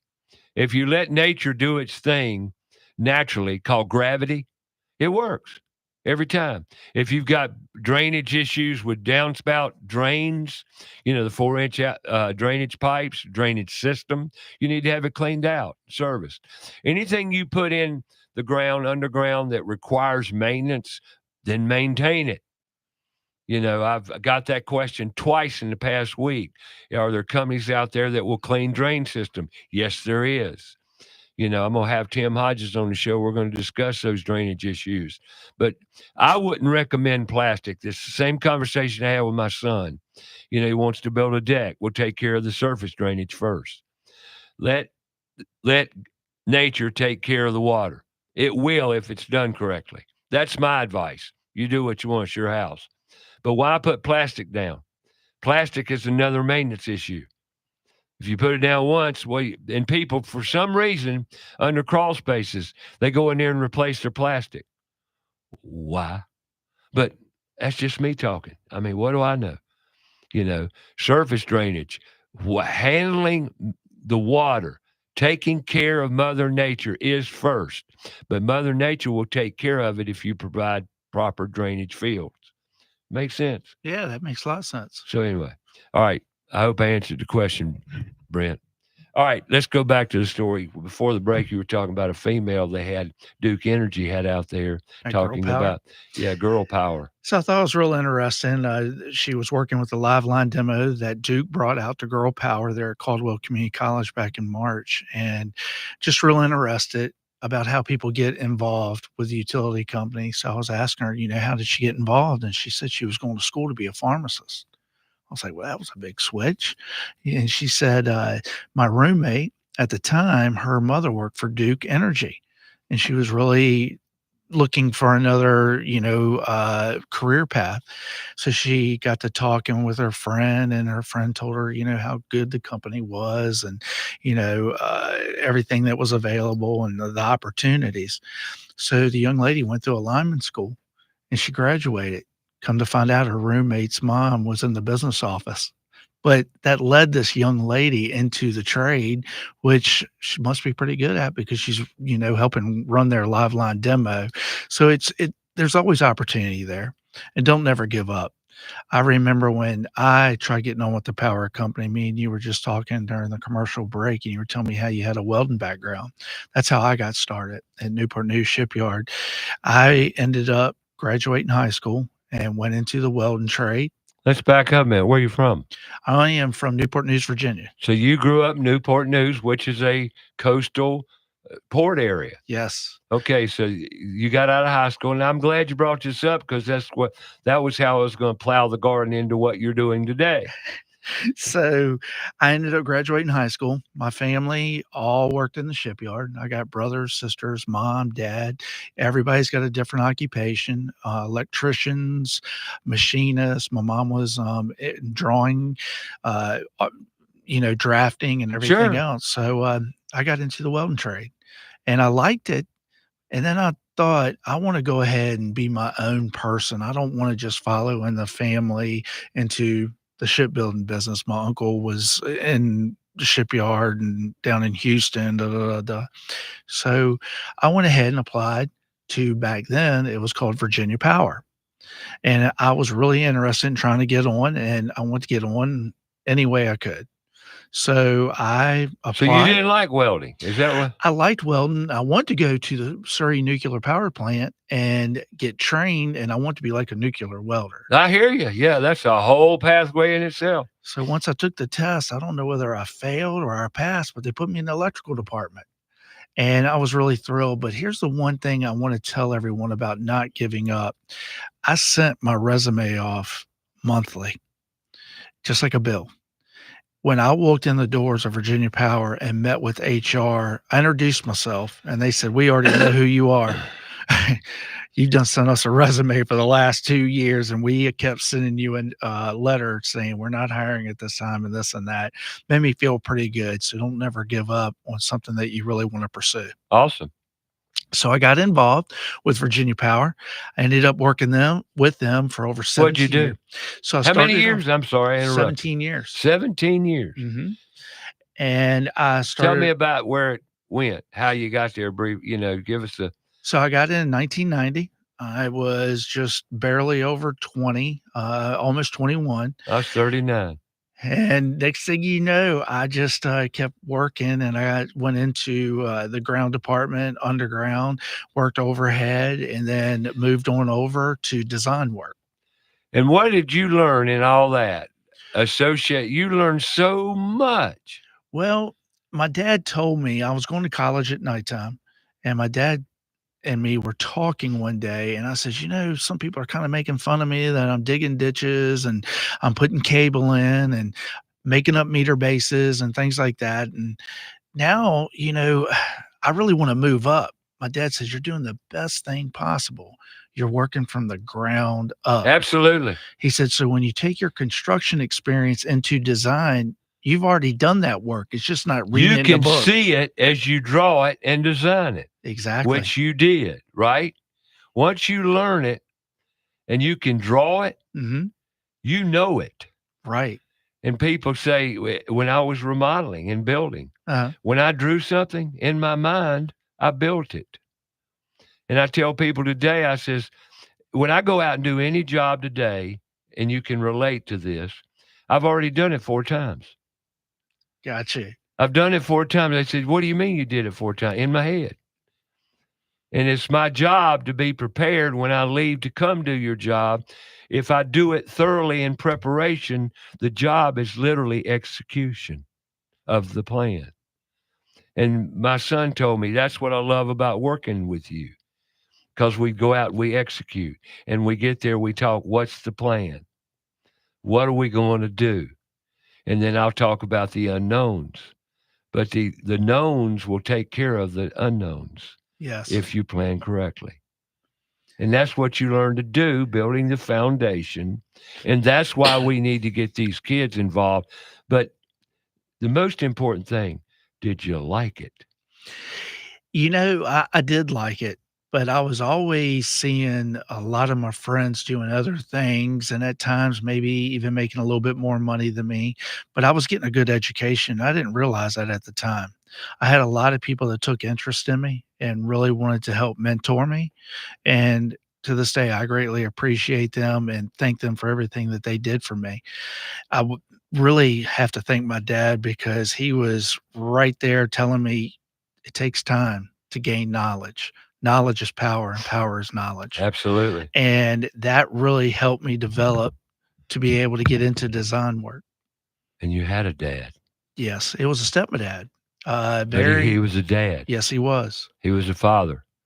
He'd be a stepfather, whatever. Stepfathers are fathers. And the reason I ended up saying stepfather is because he took that role upon himself to help raise me. And with raising me, he gave me a lot of great advice and pushed me to get to where I needed to be, where he thought that I was capable of being in another role. I remember right before I went to the power company, I was looking at going with a cigarette company there in Richmond, Virginia, and they were paying $18.50 an hour to sweep floors in 1990. So you're chasing the dollar. And he told me, your best bet is to go with a power company. Power company's going to be around forever. Cigarettes may not be. And my dad ended up developed asbestos. So you know what that does. Mesothelioma. Yes. Yes. So can't believe I said it, but I did.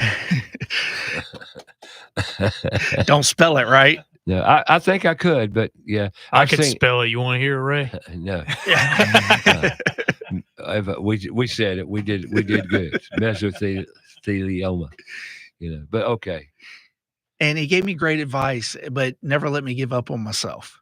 Right. And he was like, it takes time to gain that knowledge. And I want to have all that knowledge by the time I was 25, 26 years old. I wanted to be the guy moving up the ladder. It didn't really work like that. But in due time, I guess you prove yourself.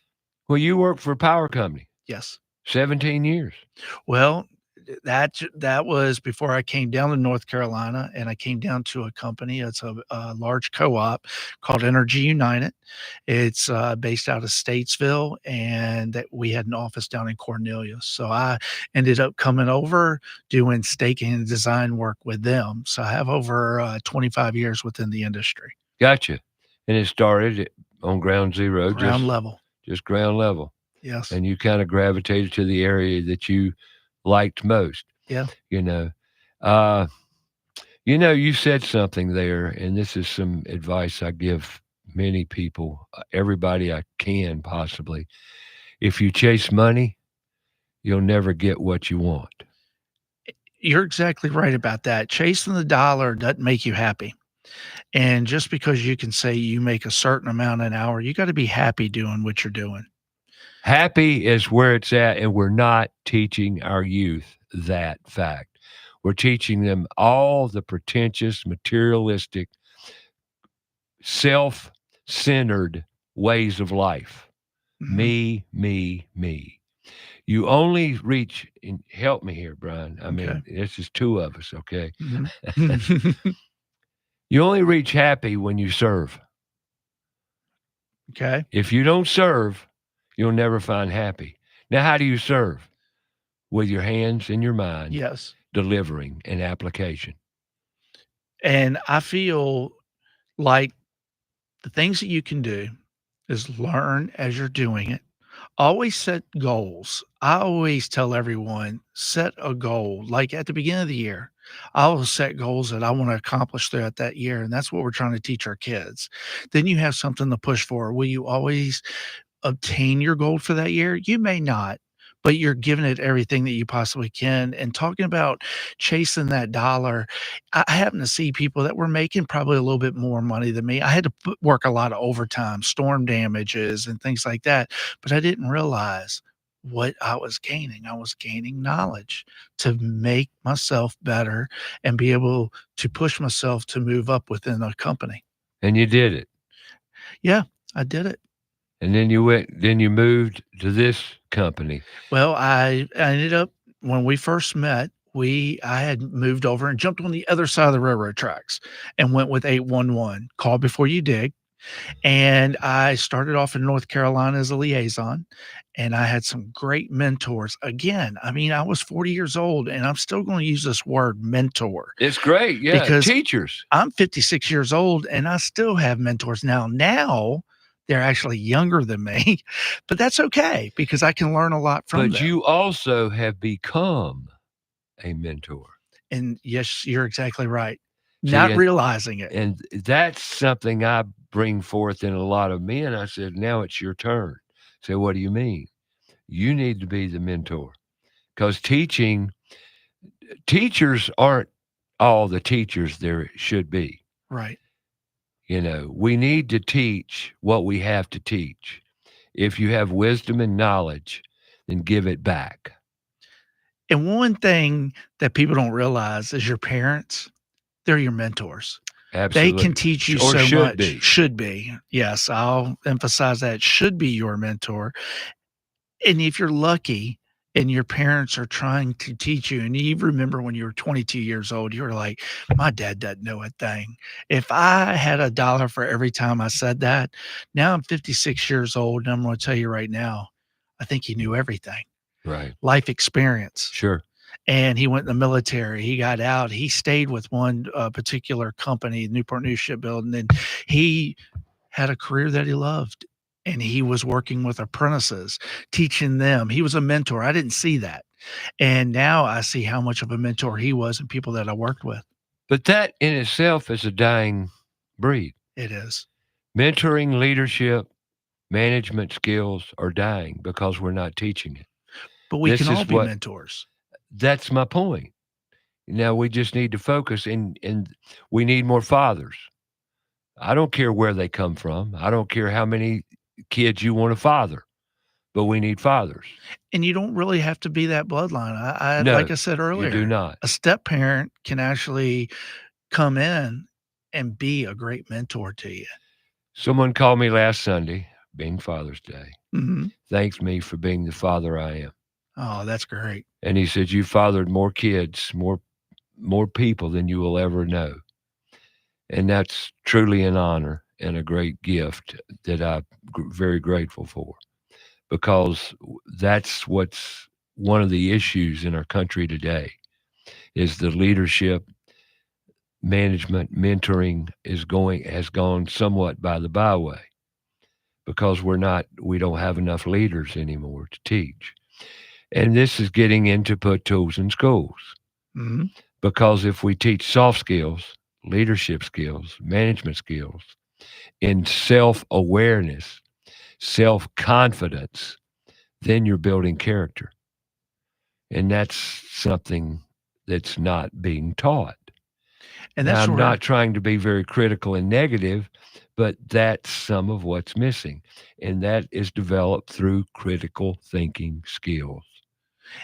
and the reason S&N, I know we have called it S&N Communications. We are rebranding, and it's all in the Oh, beginning all right. stages. All right. I'm interrupting here, but since we're on S&N, what is S&N? So S&N Infrastructure is the construction portion of our company, and that is installing underground and overhead fiber, underground and overhead electric. We have fiber splicing, fiber design, and we also have a locating division. And when I say locating division, have you ever walked around uptown and you see all this paint on the ground? Well, that paint is actually telling you a story. It's telling you the story of the public utilities that are within the vicinity. So when people go to dig or do any type of excavation, putting that shovel in the ground, putting a backhoe in the ground, you need to make sure that you contact 811, call or click, and put in a locate request. Have those public utilities marked before you start doing anything. That's whether you're a homeowner, whether you're a construction project, doing any type of construction work or building a road, anything like that. You really need to make sure that you take the time and contact 811. Doesn't cost anything. It's a free service. A lot of people will think that they'll end up getting a bill like 6 months later. I can promise you this, you're not going to get.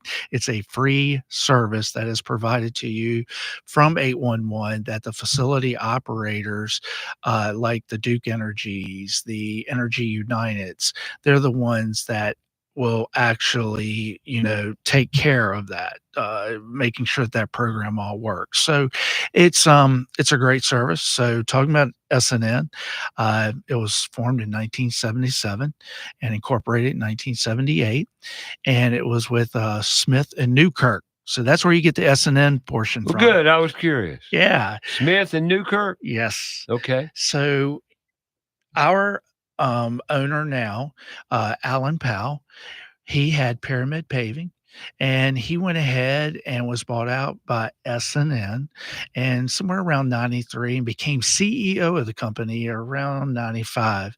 And this is a gentleman that has worked hard. And when we talk about this, we talk about working from the trenches on up. That is what our owner is. So just really knowledgeable guy and has probably been a mentor to a number of people. I know our executive team, Has to be. Yes. Has to be. It's But the nature of the beast. But being able to work with your hands right on up to the boardroom, that's Yeah. just amazing. It's amazing to see people do that. And now that we're in a rebranding stage, why are we doing that? We want to drop the communications because we do a little bit more than communications with the power electric distribution side, overhead, underground electrical work, which we do in Virginia, and we're increasing our footprint down in here to the Carolinas. So we're always looking at that opportunity. So we've got a lot of things going on with our electric distribution, and fiber's the big thing nowadays. Everybody likes their internet. They like their streaming services. One of the things that people hate to lose nowadays is their internet. We are totally captive to internet. Now, we can talk about that a little bit, but you need to think about it because I just did coming across this country and being without.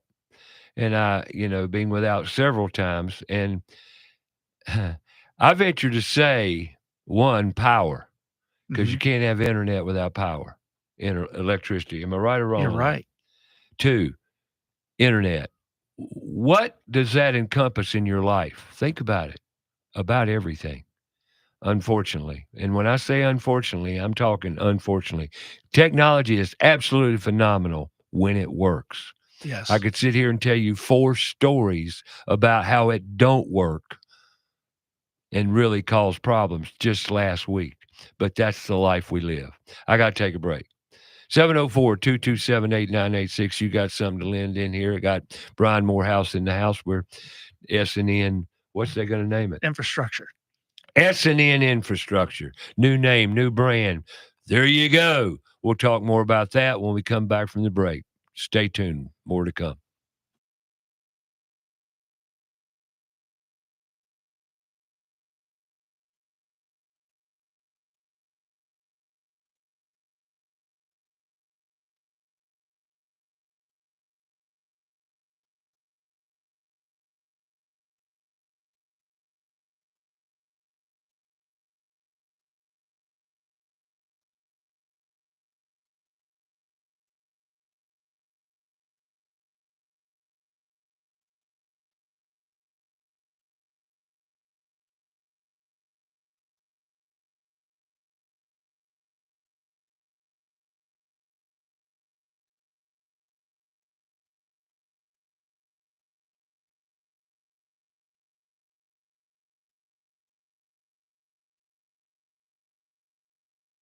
Go to our Facebook page, About Your House Radio.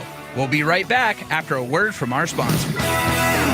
Hi, I'm Sam Attero of AtteroMedia.com. Someone asked me once what I love the most about my 30-year-long career as a media producer and educator, and I have to say the fact that not only do I get to create for a living every day, but then I get to teach and help others to use the content and gear systems that I've built for them themselves. Do you need professional live event video production or streaming services? You're in great hands with our family business. All 5-star Google reviews. That's ETTARO Media.com. Steve Helms here with the Al Metal Driving Corporation. The Al Metal Driving Corporation is a full-service driving company. Regardless of the problem, we can handle it. Does your clothes dryer take longer than 45 to 50 minutes to dry a load? If so, you need your dryer vent cleaned or checked. The clothes dryer is the most inefficient appliance in the house and should never take longer than 45 to 50 minutes. Call Al Metal Dryer Vent today at 704-846-8368 or online at almetaldryervent.com. That's 704-846-VENT. Have you cleaned your dryer vent lately? Owens Chimney Systems is known for all professional chimney services since 1989, including chimney cleaning, recommended annually, chimney evaluations and inspections, any and all chimney repairs and restorations, gas fireplace and gas fire log service, furnace cleaning, cleaning out one of the most overlooked appliances in the home. Get it done right the first time. That's Owens Chimney Systems at 704-554-9595. Or you can visit us online at owenschimneysystems.com. Carolina Foundation Solutions is a family-owned and operated company and a licensed general contractor in North and South Carolina, providing foundation solutions from the mountains to the sandy shores of the coast. At Carolina Foundation Solutions, our objective is to help educate, offer guidance, and provide assistance. With over 200 years of combined experience, our family of experts are ready to help protect and repair your largest investments. If you have a problem, we have a solution. Call 877-883-4626 or online, carolinafoundationsolutions.com. Have a comment or question for the show? Call us 704-227-8986. That's 704-227-8986. Now, back to the show.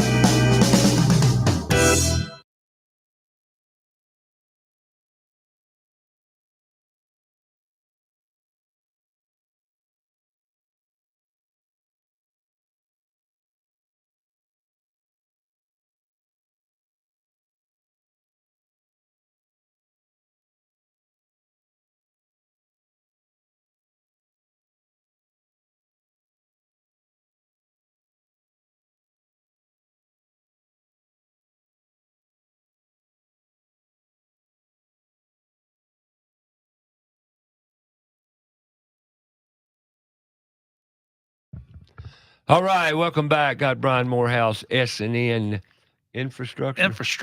Infrastructure. And that says a lot. We're talking before the break about how captive we are to the internet. You know, the reality that I see every day, yesterday was a great example. You know, we did a little walk, and when we walked by various public entities, you know, businesses and what have you, where there's a lot of people. And everywhere I looked, everybody was holding their phone. Everywhere. They're holding their phone and literally active, engaged in their phone. Man, have we lost it. You know, and I went to the park yesterday. I told you I walked in the meadow barefooted, getting grounded. I think before you got here. And there were people in the park. Obviously, every person I saw was looking at their phone, except for the runner that ran by me. He didn't have his phone. But they may be listening. You know, no, he didn't have any earpods, no, but I looked because I'm observing. You know, and my point is, we are totally captive by technology, not just our phones, by our laptops, by our devices. It's a shame that we've lost communication. But the way we have. Did you think 20 years ago, in 2005, we'd be where we're at right now with technology? It amazes me. I mean, I used to watch the Jetsons as a kid. And I never thought that we would end up having cars that drives themselves. We ended up having internet. Right. And how about Zoom? How about Teams? I mean, now you don't have to fly to Kentucky. You can have a Teams meeting. And how much money is that saving? And how much time? So there's good and there is bad. I mean, there is good. When it works, it's phenomenal. But the problem is it doesn't always work. Yeah. And, you know, every meeting I go to now, there's a glitch somewhere in the meeting because of technology. I don't understand it. You know, Sam Matero and I talk a lot. We do a lot of Zooms and this, that, and the other with people. And we're developing around put tools in schools. Right. You know, and one thing I said, I don't understand. When I hear that from Sam, I said, oh, here we go. Well, I don't understand. Oh no, that indicates to me there's a technical glitch somewhere, you know. But it invariably, or you go to a meeting, or you're on or you need it quickly. How come this thing won't give it to you when you need it quickly? Right. Am I right? You're right. Yeah. It was just I was just there. I can't find it. Okay. Anyway, moving forward. Bottom line, internet. It's an important, probably other than power. One of the most important things that people are referring to nowadays. And water, power, internet. Yeah. Comfort. But I will almost tell you that some people will miss their internet more than they miss power, but you got to have the power to be able to have the internet. But the internet goes down, you notice how kids get real upset. And what are we going to do today? Well, remember me, you, we used to go outside and play. They don't do that nowadays. I live in a neighborhood. Now we do have a pool, and of course that keeps busy, but you don't see the kids out there playing like they did back in the 80s, 90s, and years like that. You don't see kids pushing lawnmowers like they used to. I used to push a lawnmower all summer. Not only did I push it, when it broke, I fixed it. Yeah. When the blade got dull, I sharpened it. You know, now people don't know how to sharpen their chainsaws. They take it and get it sharpened. Why? Because they don't know how. Why? Anything you own, back to your home, back to house, back to square one. You need to know how to maintain it and take care of it. That's missing tremendously. Now, you're in infrastructure, S&N infrastructure, power. What all do y'all put in? So we put in fiber. We end up putting in power. And, we've got some possibilities. We used to put in gas installation. What do you mean used to? You're not doing that anymore? Those are things that, we're looking back into. Our company is growing at a fast pace. And where are you finding your labor? Well, we have been visiting many of the trade schools. So the Lyman schools, as I told you, Caldwell Community College, which hosted Girl Power, and now they're going to host another one over at Community College on the eastern part of the state. Okay. A lot of things. I mean, we go to these and we talk to people and these young students, and it's not always young students. I mean, I've been out at Cape Fear, which is over there in Wilmington, North Right. Carolina. Eastern part of the state's really active in the trades.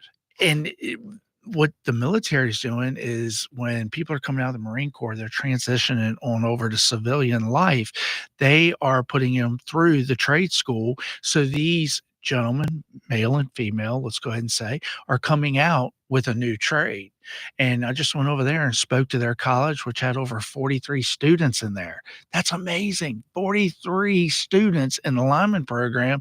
And these guys travel. These young ladies don't mind to travel. They've been in the military, and it's a really good fit. It really is. I Yeah. couldn't tell you how good it felt. I was really proud to be able to go to a college like that, but I'm proud to go to all of them.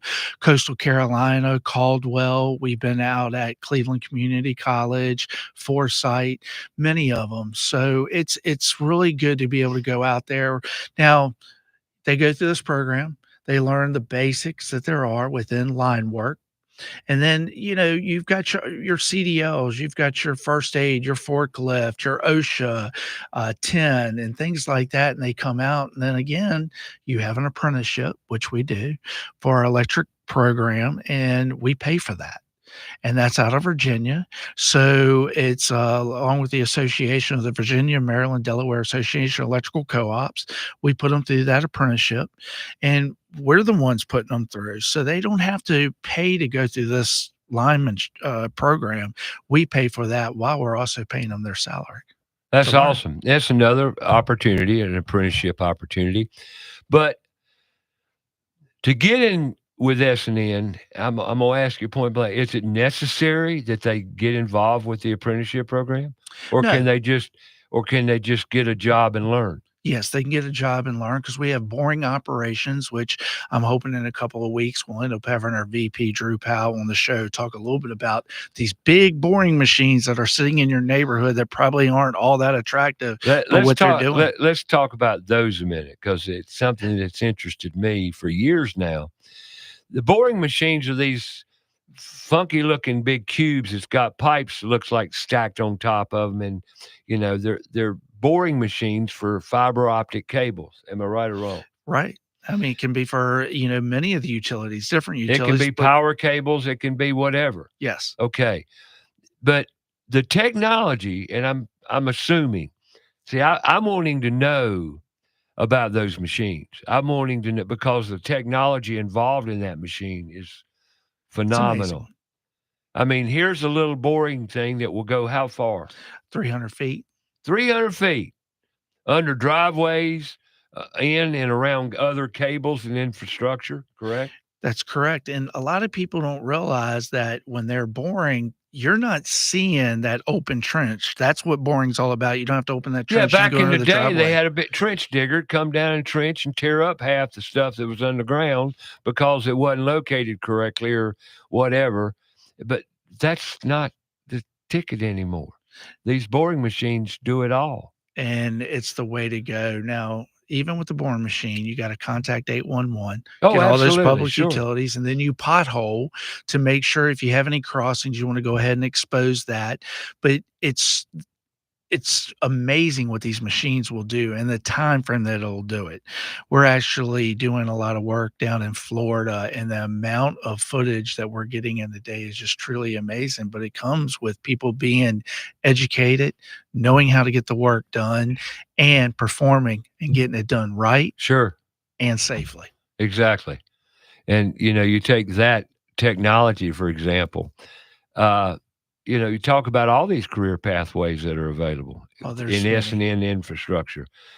Every one of those opportunities are available right now. Right now. And at high demand. I mean, right now, Mhm. in very high demand. And you were talking about not all of them are students, that a lot of people are jumping ship now. When I say jumping ship, they're jumping off the corporate bandwagon, getting into the field, getting into the trades, because one, you can make a lot more money and with a lot more satisfaction and purpose driven happiness. Well, you look at where plumbing, we've talked a lot about that today. Sure. A good plumber, it's costly to be able to have them, but they have the proper tools, and what you're doing is you're paying them for their knowledge. Yep. And for them to come out and do a job safely, quickly, it's worth the money because I know myself, I'm not a plumber, but I hate dealing with anything with water because I usually have a leak. So it's good to be able to get someone that is trained.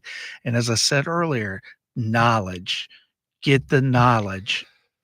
But also use your intuition on talking to them on the front end and understanding whether they know it or not. And I'll talk a little bit about that when I get back out of the break, because just this week I had someone, a listener, say, Ray, I listen to you every Saturday and I'm gonna I want your advice on something. Should I follow my intuition on this? And tell me a story about she called a plumber and the plumber didn't know the answers to her questions. And she said, he just didn't appear to me knowledgeable. Am I right or wrong? I said, no. One, your intuition typically don't lie.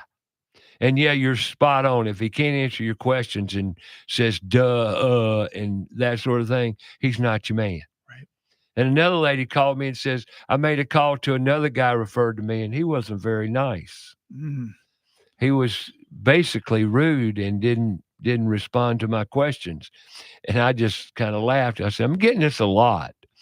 Customer service. It's Yes. called communication skills and the way to tell people the proper things. My son, for example, he's a lousy communicator. He didn't get that from me. Happy birthday, Reuben. Yeah, my son's birthday is today, first day of summer. Thank you, Richton. Happy birthday.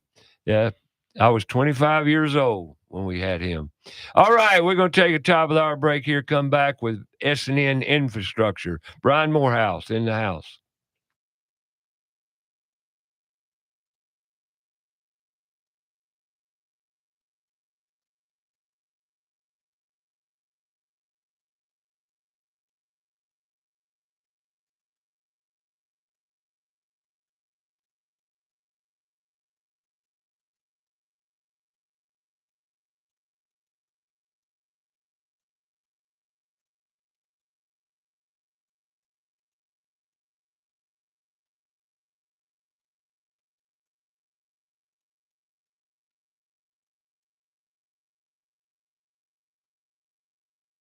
They coddle people too damn much. Hour number 3, Ray continues his discussion with Brian Morehouse of S&N Infrastructure, talking the industry and his experiences in the field, as well as what's on the horizon for S&N. About Your House is brought to you in part by PutToolsInSchools.org, connecting students to tools of the trades and raising awareness of the many career pathways. Also brought to you in part by Queen City Home Store, a family-owned store serving the Carolinas for over 70 years. They're the largest independent appliance retailer in the Carolinas, constantly growing and taking pride in the experience they offer customers with a knowledgeable sales staff, product selection, and lowest price guarantee. So sit back, relax, and enjoy some time with us. And now, here's your host, Ray Terry.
All right, welcome back. Hour number 3, Brian Morehouse.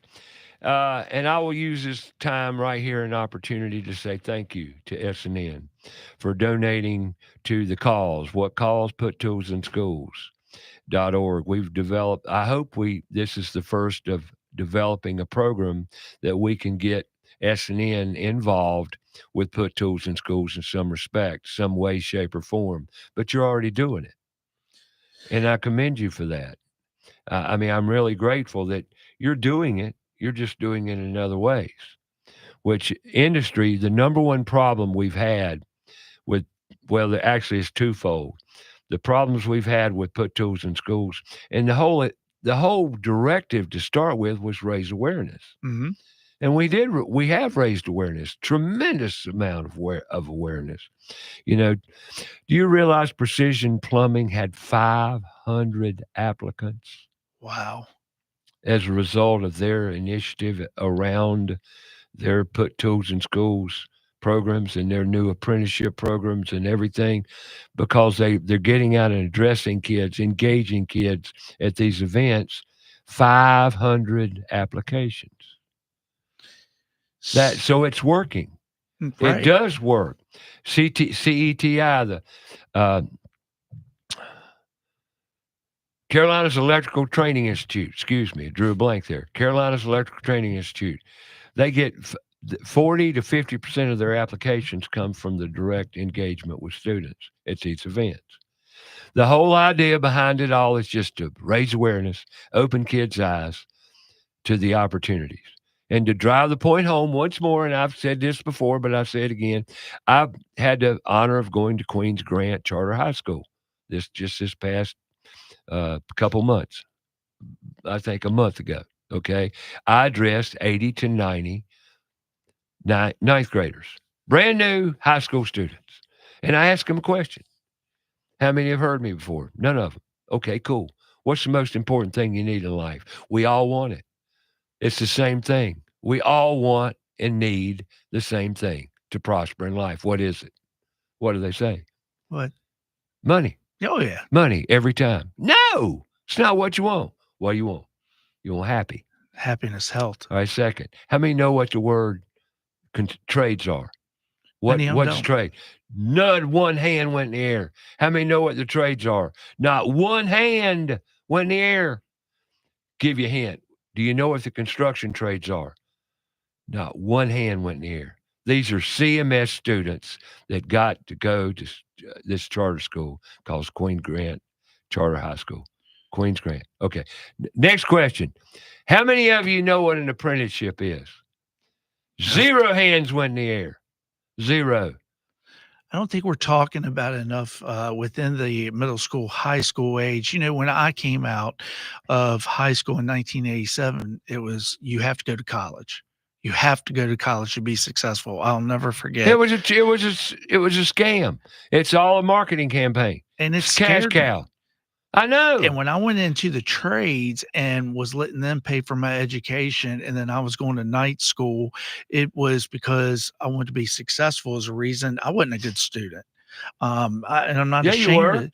Well, you were a student of application. Right. That's where you got your education, through application. That's an education. Right. But that's not what they call an education. It wasn't back then. It was about making sure that you were going to college, getting that 4-year degree. And I pushed to get that. And next thing you know, the trades was really the one balancing out and really helping me. I was paying my bills. Now, again, earlier, I did tell you that I chased that magic dollar. But I'm glad the way that I went about doing that, because a lot of people don't understand. You get in with these companies and they'll help you. They want to help you. They want to see people come in and stay. Now people are more likely to, and I've done this myself, went from one company to the next company to the next company, but I looked at it as a value to be able to take my knowledge to the next level and be able to attain that knowledge and be able to share that with the organization that I'm with. And with S&N Infrastructure, we saw the great need of getting involved. And when we started talking, Ray, I saw your insight. and I saw you working this program, and I never forgot about that when I was with NC 811. I remember you being at the high schools and, the conferences and shows and saw the hard work going into it. And we at S&N Infrastructure in our marketing department want to get involved with that. And we want to be able to help spread the word. We encourage other large companies, organizations to get involved. Let's all work together and get kids interested in the trades. Trades have come so far in 30, 35 years.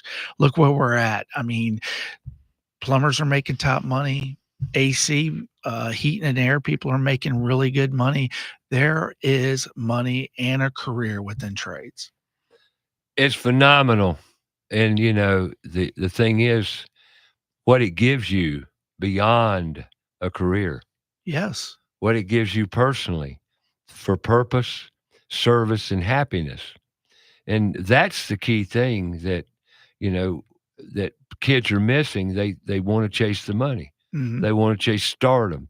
You ask kids, what are you going? And I just went to a little event this past Wednesday afternoon, and you ask them what they want, and it's all centered around money and materialistic and sports, for example. I'm going to play sports. Then what? They look at you, what do you mean? You ain't going to make it past 30 in sports Right. if you make it to 30. Am I right, Richard? 30, isn't that a. Yeah, the NFL, especially, the average length of playing is like 5 years. Yeah. So And then you you're gotta looking get at a guy that 28. gets out at 21. You're about 26, maybe. When Yeah, so after 26, then what you going to do? They look at you and say, what do you mean? Well, if I handle my money right, I said, and they rarely do. I mean, most of the wealthy, I say most, not all. a lot of them. A lot of them are dead broke. You talk at the about age of Newport 30, News. 35. Allen Iverson was one of them.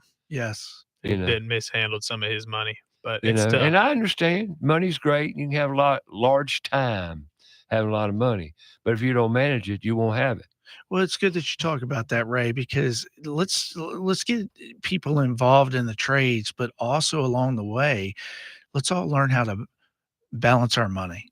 Let's learn how to make that budget for your home. Right. You don't have to start off in a 3,000 square foot home at a young age. Nope. Work your way up, build equity within your house, sell that, move on. That's the word of advice I'd like to tell everyone. Hey, when I got a job with the power company, people were telling me, you need to do this, you need to do that. They were wanting to give me information on what I should do. And it was usually people my age, which were young, not anyone older. But you start off small, build your way on up. You will get there. If you're determined. If you like it. Mhm. You can't do it if you don't like it. No. If you got to get up and go to a job to make money and not like it, that's the ultimate sin of life. And I had a job like that one time. On Sunday nights, knowing I had to go to work on Monday, I just didn't. It was like, oh, tomorrow's Monday. And that is the reason how I got into the utility business. And I'm really glad that I was able to do that because I really enjoyed it. Now, were there times in the utility business that I kind of got burned out and things like that? You will with everything you do. Anything. Anything you do. How many times can I say I've been burnt out? Oh, and fried. I can't count. Yeah, deep fried. Yeah, I mean, matter of fact, right before I went to Seattle, I was pretty much there, And a lot of the aggravation and all deals with what we've talked about here on the show. Chasing, technology. Technology, we're too busy. Why are we too busy? Why? Because you can pick that stupid phone up and see a list right in front of you of things you need to respond to. And you feel the need, not you. I do. To respond immediately. I don't care if it's on a Friday, Saturday, Sunday, it don't matter, or 8 o'clock at night. You feel the need. Now, the one thing I won't do is if I'm in a conversation with you, right, have to sit there and have to answer somebody. But I do feel, and it is my personality, that I need to get back to this person. Response and communication is the most important thing we do personally every day. Mm-hmm. Unfortunately, we don't know how to do it verbally anymore with dialogue, like our conversation here on the show. We're literally getting things done by speaking to each other. Yes. You can't do that to the degree any other way. That's the reason I don't like text, because sometimes the I text hate can 'em. kind of sound a little rough and you don't mean it to. Yeah. It's that and email. So I love picking up the phone and talking. I tell everybody with I'd my rather job, talk than type. with my job nowadays with at S&N Infrastructures being director of marketing, I tell everybody I get paid by the word. I'm already working on December's house payment. So you just, this is good meaning. And I get a lot out of this one-on-one talking. And plus my thumbs are getting to be a little old. I And let can't me do tell this you another texting. little secret too. Divorce rates would be a lot less if you would look at each other in the eyes, talk, be nice, and tell the truth. Yeah. It's amazing And what there'd you be could less conquer. without technology too, because people Oh, are I'm saying. tempted to looking at everything on Instagram and all these people cheating's terrible. It's All-time high. awesome. It's terrible. Well, But that's how we're captive and literally destroyed over this technology because we're captive and too busy. Everybody is too busy. And now when I said everybody, I mean everybody is too busy. Well, the one thing I used to do is I used to wake up and the first thing I would do is get this phone off of the charger and I'd start scrolling through social media. Number one, being in marketing, you're always looking at your social media posts for your company and things Well, like that's your that. job. But I got away a little bit from reading all the daily news and everything. And here's why. I didn't want to start my day off negative. I wanted to be positive. And the one thing my mentor, my stepdad told me, start the day off right, put your right foot down on the ground, make your bed. Now you've really done something, and go ahead and be positive. Right. Now, there may be some days that things come across before you get that first cup of coffee, but hey, that's going to happen. But think of the day as positive. And if you're watching TV as your daily routine, how in the world can you be positive? That's very true. And that is something that's the reason 7 years ago I quit watching the news and turned the TV off and don't watch it. I just made a social media post that where's the Walter Cronkites of the world? Yeah, Because exactly.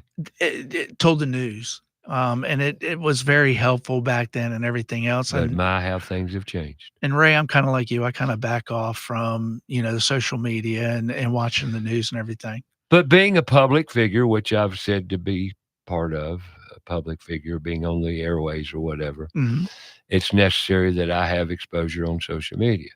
It's just absolute. It's the way the world is It's now. part like marketing put tools in schools.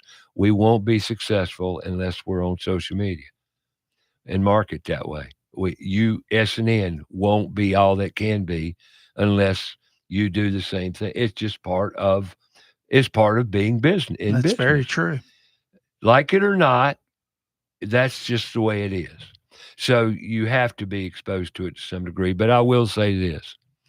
I got to take a break here, but I just took kind of a 3-week little hiatus.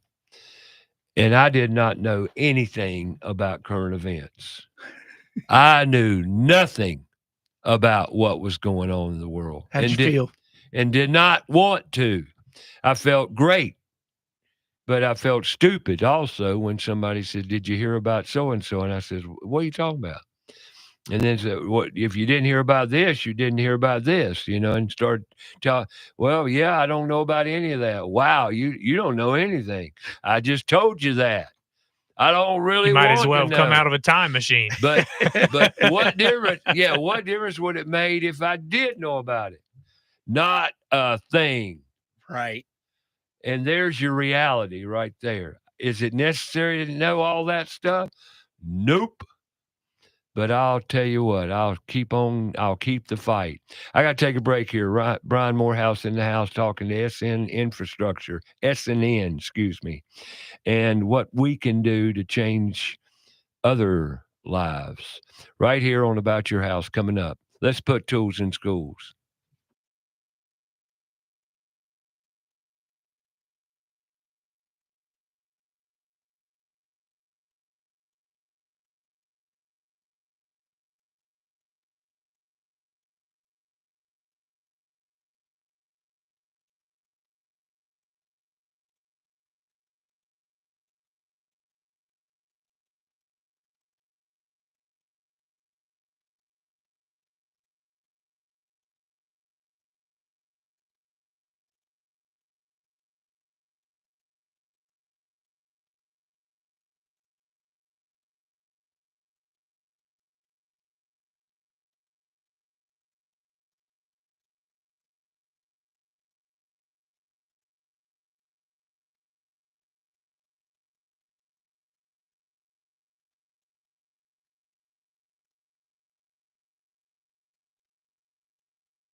to our Facebook page, About Your House Radio. We'll be right back after a word from our sponsor. Hello, everyone. Mike Sims here from Crown Town Cannabis, Charlotte's first cannabis dispensary. We have grown over the years, and we are now throughout the state of North Carolina. You can find us all the way from Pisgah National Forest to Waves, North Carolina. Find more information about our stores online, as well as locations, or purchase online at cltcbd.com, crowntowncannabis.com. Use code HOUSE15 for 15% off your purchases online or in store. We have products to help you through everyday life and to help you enjoy this show even more. There's big news in the Carolinas. Queen City Audio, Video, and Appliances is now Queen City Home Store. For over 70 years, we've been your trusted retailer for appliances, electronics, and more. Now, we're taking it to the next level with a new name, a fresh look, and more ways to serve you, offering the same outstanding service you've always counted on, while bringing you everything you need for your home. Queen City Home Store. Same great service, more possibilities. Visit us at queencityonline.com. Hi, I'm Sam Otero of AteroMedia.com, and I love empowering my clients and partners to make the most out of today's latest digital media tools. We specialize in building production systems and podcast studios for small to mid-sized churches and local businesses here in Charlotte. Do you need new media production gear? Do you need help learning how to use it? You're in great hands with our family business, Atero Media of Charlotte. That's ETTARO Media.com. The professionals at Kilo Exterminating Company have over 70 years of experience in pest control. Throughout the years, they always pride themselves on maintaining the highest standard of quality and customer service, with every technician being state certified. And moisture readings are standard with every inspection. Their top priority is ensuring your home is free from pests such as ants, mosquitoes, termites, and any other pests wreaking havoc on your home. That's Kilo Exterminating at 704-333-9855 or online, kilo.biz. That's 704-333-9855. Libretto's Pizzeria was established in 2004 in New York City. It's located in Charlotte on John J. Delaney Drive in the Ballantyne area, serving up authentic New York pizzas and a full Italian menu. Come in casual, hang out, and relax. We offer dine-in, takeout. You can order delivery. We could also cater your special event. Libretto's has got you covered. I am Mike Libretto. We are also the home of Spinello's famous infused take and bake pizzas. Visit us online at librettospizzeria.com and spinellospizza.com or call us at 704-714-1442. Have a comment or question for the show? Call us 704-227-8986. That's 704-227-8986. Now, back to the show.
All right, welcome back to About Your House right here on Fox Sports Charlotte. Download the free app, stream us live anywhere. Got Brian Morehouse S&N Infrastructure, and just got a question. We're planning to do a summer camp over at the Toolbox, and we're going to involve and engage these kids in many, many, many activities, and we need support. And thank you for S&N Infrastructure for the donation and support they've rendered through that, but we need more. And when I say need more, there's a lot of plans and a lot of things we're doing this up and coming years, not 1 year, but years. And it's going to take funding and, support. And Precision Plumbing offered to step up and donate something as well to provide maybe lunches for the kids for the summer camp. But whatever we do, it takes help. And when I say help, it's easy to write a check. It's easy to give money. I know that. And I'm so grateful. So don't misunderstand my meaning here. But we need more than money. We just talked about, Brian Morehouse and myself have talked about the depleting inventory of mentors, teachers, leaders. Where are we going to find the instructors and teachers to teach these students and adults alike the trades? Where's it coming from? The people like me, we're going away. The experienced, well-versed, well-rounded craftsmen are going away. Mhm. They're dying. Sure. Who's going to be the teachers and the leaders of tomorrow? Well, that's an issue in itself. It truly is. But we've got to go out and find them. We've got to make them because we've got to have them. That's true. We've got to have them. Who's going to do the teaching? Well, it will happen, but we need the support just to raise the awareness to get the attention we need. Does that make sense? I mean, we just need support.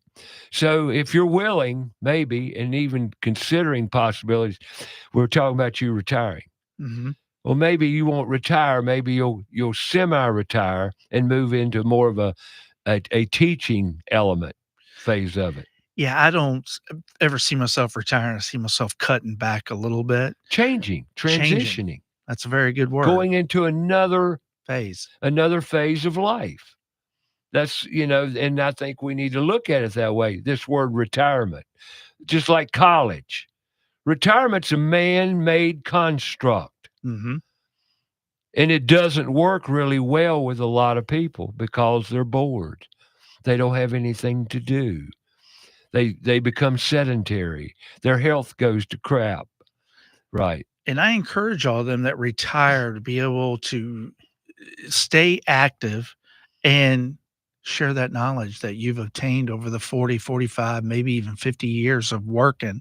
And when we talked a little bit about a monetary donation, yeah, I mean, S&N Infrastructure, we definitely want to help in every way we can, but we just don't want to have our name on that board that we ended up contributing a certain amount of money. We want to be able to come in and help. And when I say help, that means manpower. Come in, boots on the ground, help you be able to develop, put tools in schools. And in the process, I'm not even going to lie about this. We are encouraging people to get into the trades, and maybe some of those getting into the trades will see what we're doing, seeing what S&N Infrastructure is, and maybe even want to be an employee of S&N Infrastructure as we continue to grow in multiple states. We're in 12 different states now, and we're getting bigger. And that's our goal, is to get into this industry, be the best that we can be one of the safest, and do everything that we can do in the positive way. Awesome. And we got a question about the summer camp we're going to put on with Men of Destiny. We're going to have some kids that we want to take to job sites like the boring machines. Yeah. See this thing in operation.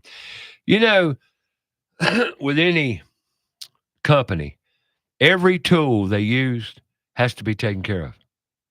People don't think about that. We need mechanics, mechanical-minded people that can weld, that can do mechanical work, that can critical think and figure things out. What's wrong? Why is it doing it? Whatever. All this machine, the trucks, all the hydraulics on these trucks, hydraulics, that's a whole career pathway in itself. Next door to me over the toolbox, I've got Southern Hydraulics over there. They fix dry piston drives every day. You know what I'm talking about? And you can't operate any equipment without hydraulics. Well, it's like maintenance on these. Let's say electric bucket trucks being electric tested. I'm going to mess that up, but there's just so many things What'd that you just say? dielectric tested. Dielectric. So you end up testing and make sure that it is okay to work onto the power lines. And there's so many things that can be involved with mechanic being a trade out in the field. One thing that is really tough, and we all know this, working out in the field, you got to know how to work out in the weather. You got to dress properly for wintertime. Yep. It does get hot, but I will tell you this, you'll work hard. It's going to be rewarding. One of the things that I really enjoyed when I was with the utility company and I was out in the field is working storm trouble and being able to put people's lights on and seeing people come outside and be like, "Thank you so much. Serve. We were just doing our job." You're serving now. Yes. And you get to see the benefits of what you did. Wow.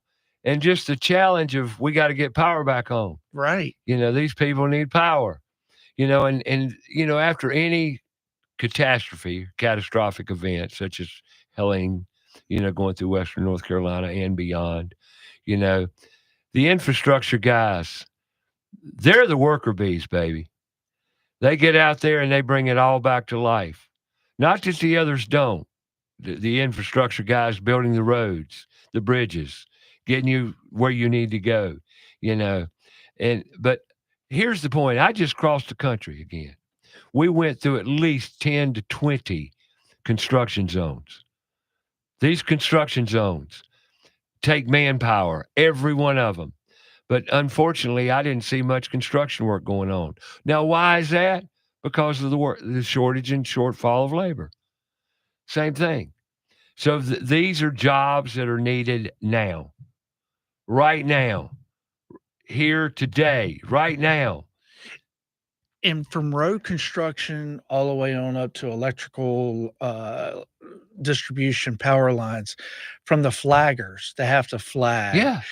It's an important job. Yes, it Do is. not take for granted that it's just someone turning a sign. There's a lot of communication that goes involved in that. And there's just a lot of work that goes on. I know sometimes it can be a little bit of a headache for us. Over in Shelby, we've had a lot of construction work going on with the new 74 bypass, but it takes time to get things done. And again, you mentioned that, Ray, it takes good people to come into the trades, and that's where we're lacking at right now. And that's what S&N Infrastructure wants to be able to help you and help anyone that's wanting to get involved in those trades, whether it's lineman schools, whether it's apprenticeships, whatever it may be. Take advantage of what you can when it comes to being educated. And then for us, when it comes to mentoring, take the time, be patient, teach people what you know, and that is going to be our next generation. And that may be the next person that's fixing your AC unit or doing your plumbing work for you. Or getting you fiber optics. Getting you fiber. My internet went down. Oh, this is crazy. Several weeks back, I don't know if I told the story. Did I tell that story, Richard? I did. Did you went into the store and said, "Help me! Somebody help me! Help me!" Yeah. Well, Right. I couldn't get a number for AT&T. Okay. Okay. I couldn't get a repair number, so I walked in an AT&T store, and I walked in and just literally said, "Help me!" Because I was without internet, and because we were over in the studio doing some, video. We got a podcast studio, and you cannot do podcast production without fiber and do a good job. You got to have fiber. Totally agree. You got to have the top drawer, first notch equipment with fiber optics. Okay, which I thought I had with AT&T, and I've never had a problem. Well, one day we did. We couldn't get internet to come in. Well, then I called and I unplugged it, plugged it back in, unplugged it, plugged it back in several times, and so did my comrade there, So I call AT&T. I tried, couldn't get anybody. So I walked in the store, and they hooked me up with a couple numbers. Well, that worked. By the end of the day, I had a service tech show up. I was blown away. Whoa! This started at 10 o'clock, and you showed up here at 4 o'clock in the afternoon. That's amazing. This is the kicker. Walked in there, pulled it out. It's a connection. It was a connection. He says, Ray, it's got to click. It didn't click. I said, you're kidding me. You walk in here and look at it across the room, walk up to it and push it in there and click it. And that's the problem. Yep. See, that's where we didn't have the knowledge, right? I got it. That's the point right there. And people are starting to understand how important fiber is nowadays for streaming services, podcasts, things like that. But there's so many avenues into fiber. There's good money in fiber splicing. Syntech, you ever heard of that company? Syntech was at this event I talked the other day. And I saw what he had on table. I said, you're in the fiber optics. He said, yeah, you picked it up away. I said, well, that's fiber optic cable. And he says, I said, yeah, I know. But he was there introducing kids to the career pathways in fiber optics. And I thought of you. Good. I said, yeah. And then I mentioned S&N. He said, yeah, we work with them, So, but infrastructure is a tremendous career pathway, be it electric, be it water, be it gas, be it whatever. All these, necessary elements of our lives have to be maintained, installed, taken care of, all of that. And that's what S&N does. Yes, it is. So we talked a little bit about our fiber design, fiber networking, and fiber splicing. So when you have these long runs of fiber and you have a handhole, or if it's up a pole, you've got to be able to have a splice point. So there's just a lot of opportunity when it comes to something like that. Now, one of the things that S&N Infrastructure is doing right now is a lot of these companies like Ripple and companies like that, they are putting in the fiber to new areas that don't have good internet. And guess what? Now you've got to be able to hook those subdivisions up, and you got to do the splicing. You got to put a network together. Yes. Basically. A lot of career opportunities there. So S&N. Now, y'all have an apprenticeship program in all of your services, or just part of them? Part of them. The rest of them can be on the job training. Now, the apprenticeship portion is under the electrical distribution part, but we do training. They've got training for yes. programs. And this is the part I want to make clear to everybody, because kids are confused. Okay. We're confusing them. How are we confusing our children? First of all, we're throwing this word apprenticeship at them, like they're thinking they've still got to go to school to be good at something. Right. That's not the case at all. And that's one of the things that's driving me nuts is, if we just give the kids the pathway or the opportunity, the apprenticeship can come.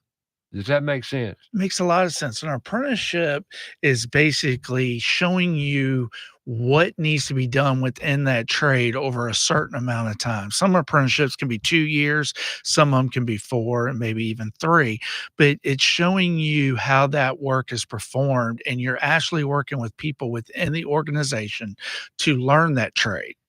It was just like the welding back in Newport News. You go through the welding school and you're learning what is needed to get this done. And there is some book work that may be involved with a lot of this, especially if you're going to be getting certified or anything like that. But you want to be able to learn this. And what people don't realize about apprenticeships is they're paying you as you're learning. And making money. Because you're working for the company. You are an employee, and they will educate you. And that's one of the things I say, don't go after apprenticeship as much as the training opportunity within a company. Like S&N, they want to train you. They want to educate you. They want you to be the best you can be for their company. And we've had a lot of people come into the organization. Now, we've been around for well over 20 years under the guidance of Alan Powell. I guess it's really going on 30. Man, time flies by. Is he still with the company? Yeah. Yeah. Cool. He's still getting it. And I mean, he's one of these guys that it's great to have him around. That's awesome. Because he's worked his way from the ground level, and you pretty much know that he's probably done it all along the way. Sure. But he's also got a lot of business. sense Right. and getting the job done and satisfying the customer. But we've had a lot of people come through S&N that, and I know I talk a lot about young ladies, females and stuff that have worked their way on up to be directors and doing a really good job at it. And we take pride in that. We take pride in seeing our employees do good and develop and work hard within the company. Gotcha. So you need employees. Yeah, as we keep expanding down to the Carolinas, South Carolina, Georgia, we are always looking for employees. I want people to be able to go to our website. It's under careers under our website at www.sncom.com. Now, can I shouldn't do this on air, but I'm going to do it to you because I've done it to many others. Please don't ever say www dot again. I had to do that the other day, so I'm sorry. It's not necessary. You don't have to Yeah. apologize, but I'm doing this as a future thing for you. That's a lot of syllables that Yeah. are totally unnecessary. www dot is totally not necessary any longer in any conversation. I had to laugh. Totally not necessary. That's right. I actually was listening to a radio show the other day because I do a lot of traveling among states, and Sure. all of a sudden, one of the questions was, "What does WWW stand for?"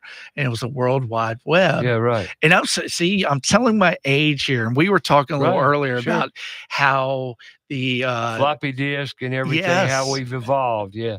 Yep, Right. and dial up. Now people, Now my used kids. to hear all the beep.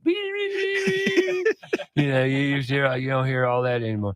It's called, wow, have we come a long way? Yeah. But no more www dot. Okay. You'll never hear that from me again. Okay. See, if I corner you like this and put you on the spot, you'll remember it. I will definitely remember So it. you won't do it again. And it's not in a bad way. You're No. helping mentor me and educate me, Sure, so you I just won't don't- do that again. And people pay for their commercials and say it on a commercial. Well, look at all them syllables you just spit out, and you didn't even need to do it. I told you I got paid by the word. Yeah, well, that's good. That's not really the word. www dot. That's a lot. But anyway, Thank you for that. you got it. But how if people were interested in possibly applying, how would they go about it? They go to our website at sncom.com, go under careers, and we have a list. Good job. I'm a quick learner, I think. So you go under careers, and we've got a lot of possibilities in so many states right now. We're doing a lot of hiring down in the Florida region and here in North Carolina, a little bit further east in Pineville for field superintendents and jobs like that. But we've got a lot of ground entry jobs. And then we also are looking for seasoned linemen and fiber techs. Gotcha. So a lot of opportunities there, and readily, quickly. I mean, this is jobs that are readily available. Yes. Always looking for good people as we continue to grow and gain more contracts and have more possibilities within other states. We are definitely looking for great people. And another factor here, CDL drivers. These truck drivers, all this equipment, you got to have truck drivers. And if you're a very well qualified truck driver, it's only going to put more money in your back pocket. Definitely. I'll tell you, I got my CDLs back in 1990, and here I am, 56 years old, and I still got my CDLs, and I haven't driven a truck in many a year. Right. But there's a whole career pathway there. All right, we're going to take a break here, come back and wrap this hour up. Brian Morehouse, S&N Infrastructure. New name, new brand. Come on back. We'll talk about it.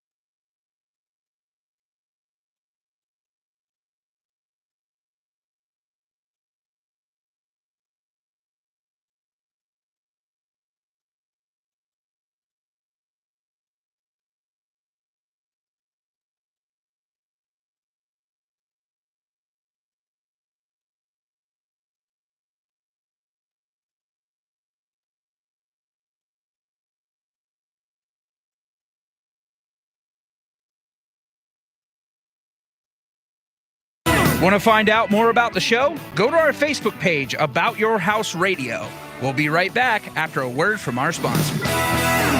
Hi, I'm Sam Otero of AteroMedia.com. Someone asked me once what I love the most about my 30-year-long career as a media producer and educator, and I have to say the fact that not only do I get to create for a living every day, but then I get to teach and help others to use the content and gear systems that I've built for them themselves. Do you need professional live event video production or streaming services? You're in great hands with our family business. All 5-star Google reviews. That's ETTARO Media.com. Owens Chimney Systems is known for all professional chimney services since 1989, including chimney cleaning, recommended annually, chimney evaluations and inspections, any and all chimney repairs and restorations, gas fireplace and gas fire log service, furnace cleaning, cleaning out one of the most overlooked appliances in the home. Get it done right the first time. That's Owens Chimney Systems at 704-554-9595, or you can visit us online at owenschimneysystems.com. Summer heat is here, along with the humidity. Will your air conditioner provide the comfort needed? ABS Insulating can provide the resources to give you comfort this summer and all year. ABS Insulating uses the latest technology and products to insulate and seal the envelope of your home, creating a comfortable environment all year long, also extending the life of the air conditioning. Call ABS Insulating today for lasting comfort tomorrow. 704-821-4343 or absinsulating.com. Steve Helms here with the Al Metal Driving Corporation. The Al Metal Driving Corporation is a full-service driving company. Regardless of the problem, we can handle it. Does your clothes dryer take longer than 45 to 50 minutes to dry a load? If so, you need your dryer vent cleaned or checked. The clothes dryer is the most inefficient appliance in the house and should never take longer than 45 to 50 minutes. Call Al Metal Dryer Vent today at 704-846-8368 or online at almetaldryervent.com. That's 704-846-VENT. Have you cleaned your dryer vent lately? Have a comment or question for the show? Call us 704-227-8986. That's 704-227-8986. Now, back to the show.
All right, welcome back. It's been a great day here on About Your House with Brian Morehouse, S&N Infrastructure.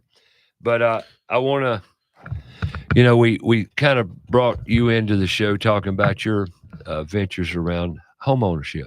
Mm-hmm. You've had 6 houses and you know what it's like to own a house, and a few things I want to just kind of quickly go through. These are summer project summer home maintenance checklist. Gutter cleaning. All your gutters need to be cleaned now for mosquito control, because if your downspouts are clogged up and you're holding water in your gutters, the perfect breeding ground for mosquitoes. Okay, reverse ceiling fans. Have you ever heard you can reverse ceiling fan? We got them. That's bunk. It doesn't matter. You're controlling air. Either it's coming down on you or going above you, going the other way. It really doesn't matter. it's according to the feel of the breeze. Mhm. That's all reversing fans do. Airflow, you're mixing up air. That's what ceiling fans do, basically. Clean the exterior of your house. If your house is dirty, something you may want to look for. Inspect your driveway for cracks, concrete cracks. Get necessary repairs made. Clean your refrigerator coils. That's something very few people even know about doing. Every refrigerator you've got, well, the coils and your compressor outside, you maybe want to squirt them off as well. Outdoor plumbing leaks, check your deck, your woodwork, your deck boards, splintering, bleeding, pine rosin, all those things. Clean all your vent fans, bath vent fans. Very few people. True story. I cleaned my fan the other day. My fan I turn on every night when I go to bed. Man, it was dirty. Clean that sucker. Had a problem turning it on, getting it started. Not any longer. It's amazing what happens when you clean a fan. Inspect the roof. Service your heating and cooling system, which I've already alluded to. Perform landscaping maintenance. Check your water drainage. Always make sure you've got drainage away from the house. The more moisture you have, the more bugs you're going to have. It's that simple. Trim your trees. Walk in your yard. If your tree limbs hit your face, you need to trim and prune that tree limb. You should be able to walk through your whole yard and never touch a limb. Did you know that? Yeah, I definitely know that because I'm a tall guy. I don't want to be hit by a limb. That's right. Check your carbon monoxide detectors. Check your siding. Clean your sink disposal. They say clean your sink. Clean your sink disposal. Just make sure it's not clogged. Okay. Clean your air filters. Replace them. Furnace filters. Same thing. Test your smoke detectors. Inspect your windows. Make sure they're all down and locked. Mm-hmm. That's going to save on your cooling bill and give you greater comfort. They say add mulch. I disagree with that. Don't add too much mulch because you build up a dam which traps water against your house. Be careful. I wanted to go through that list very quick, and I did. And one thing we don't talk enough about nowadays, because I used to talk about it very frequently because I owned a business, around dryer vents. Yeah. Clothes dryer vents. Make sure you clean those or have them checked at least once a year for proper airflow. That'll save you on your power bill. If you're taking longer than 45, 50 minutes to dry a load of clothes, you're taking too long and it's your vent. It's not your clothes dryer. It's amazing how many clothes dryers went back they bought because they thought it was a bad dryer. Nope. If your vent's clogged, your dryer's not going to perform efficiently. And the other thing about a dryer vent too, that's the leading cause of fires. And one of the leading, yep. So it's definitely important to be able to do that. Yes, sir. And I've had Brian Morehouse from S&N Infrastructure on the show today, and plethora of opportunities in S&N Infrastructure. And I want to thank you personally for all the support you've recently given to Put Tools in Schools, and hopefully we can develop some sort of partnership and get you involved with some of the initiatives we're going to be involved with schools. And our goal for this year and years to come is really just to raise awareness through engagement, through working with kids, students, young adults, nonprofits, charter schools, homeschool networks, whatever we can do in outreach to get.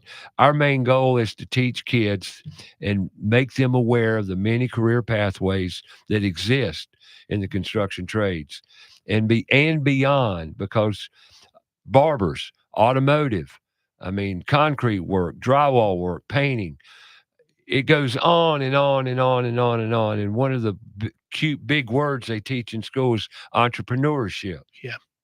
And kids will say, can I own my own business? You bet you can. Comes with a lot of headaches. It does. It comes with a lot of headaches because you got to play by all the rules. If you can bob and weave and make way through all the rules, you're doing good. Well, I do want to thank you, Ray, for having me on the show and representing S&N Infrastructure, but I really want to encourage everyone out there, the larger organizations, utility companies, contractors, everyone, to really help out. and let's put tools in schools. Let's make this a very successful program. I appreciate your partnership. It's a two-way street. I feel like we're working with you and you're working with us. Let's go ahead and help out in every way that we possibly can and make this a great program. Well, we're not going to give up the fight, that's for sure. And it is a struggle. And why? Why is it such a struggle? Because everybody's too busy. Let's make time. We've got to make more time for the things that matter most to us. And if you're a homeowner less than 50 years old, and I say less than 50 because it does matter. And you make a call to an electrician, a plumber, a service tech of anything, HVAC, be it a computer technician, it doesn't matter. You want someone to come to your house, show up, and know exactly what they're doing. But unfortunately, this day and time, I hear story after story after story. I went to a job the other day, and she said, "It's amazing, Ray. You came here and you didn't ask for anything." I said, "What do you mean?" Most of the people that come to this house ask for a ladder, ask for a 2x4. You came prepared. I said, "That's the way the industry goes now. I come prepared because that's what you're paying me for. That's what you want as a homeowner to have come to your house." Yeah. I showed up at one job one day. I was the 22nd person that came to do the job I came to do. Ooh. That's how bad it's gotten, folks. So why do I kick this horse every Saturday about put tools in schools? To help you, but more so to help the students that aren't learning how purpose-filled, how great it feels to be of service to other people. That's rewarding. It really is. Definitely do everything you can, and let's make this thing a successful program. And it's very important. And you're working very hard. I see the efforts that you're giving by talking with you on a monthly basis. And hey, we may end up starting to talk every 2 weeks and see what we can be able to do. We just talked about new programs that you're looking at being able to do with a camp and other things going on. And we at S&N Infrastructure want to partner with you and help you be able to do these things. I appreciate it, and I hope you inspire through this. It's an inspiration for other companies to jump on board, and and to give kudos to everybody that's participating in some initiative around the trades.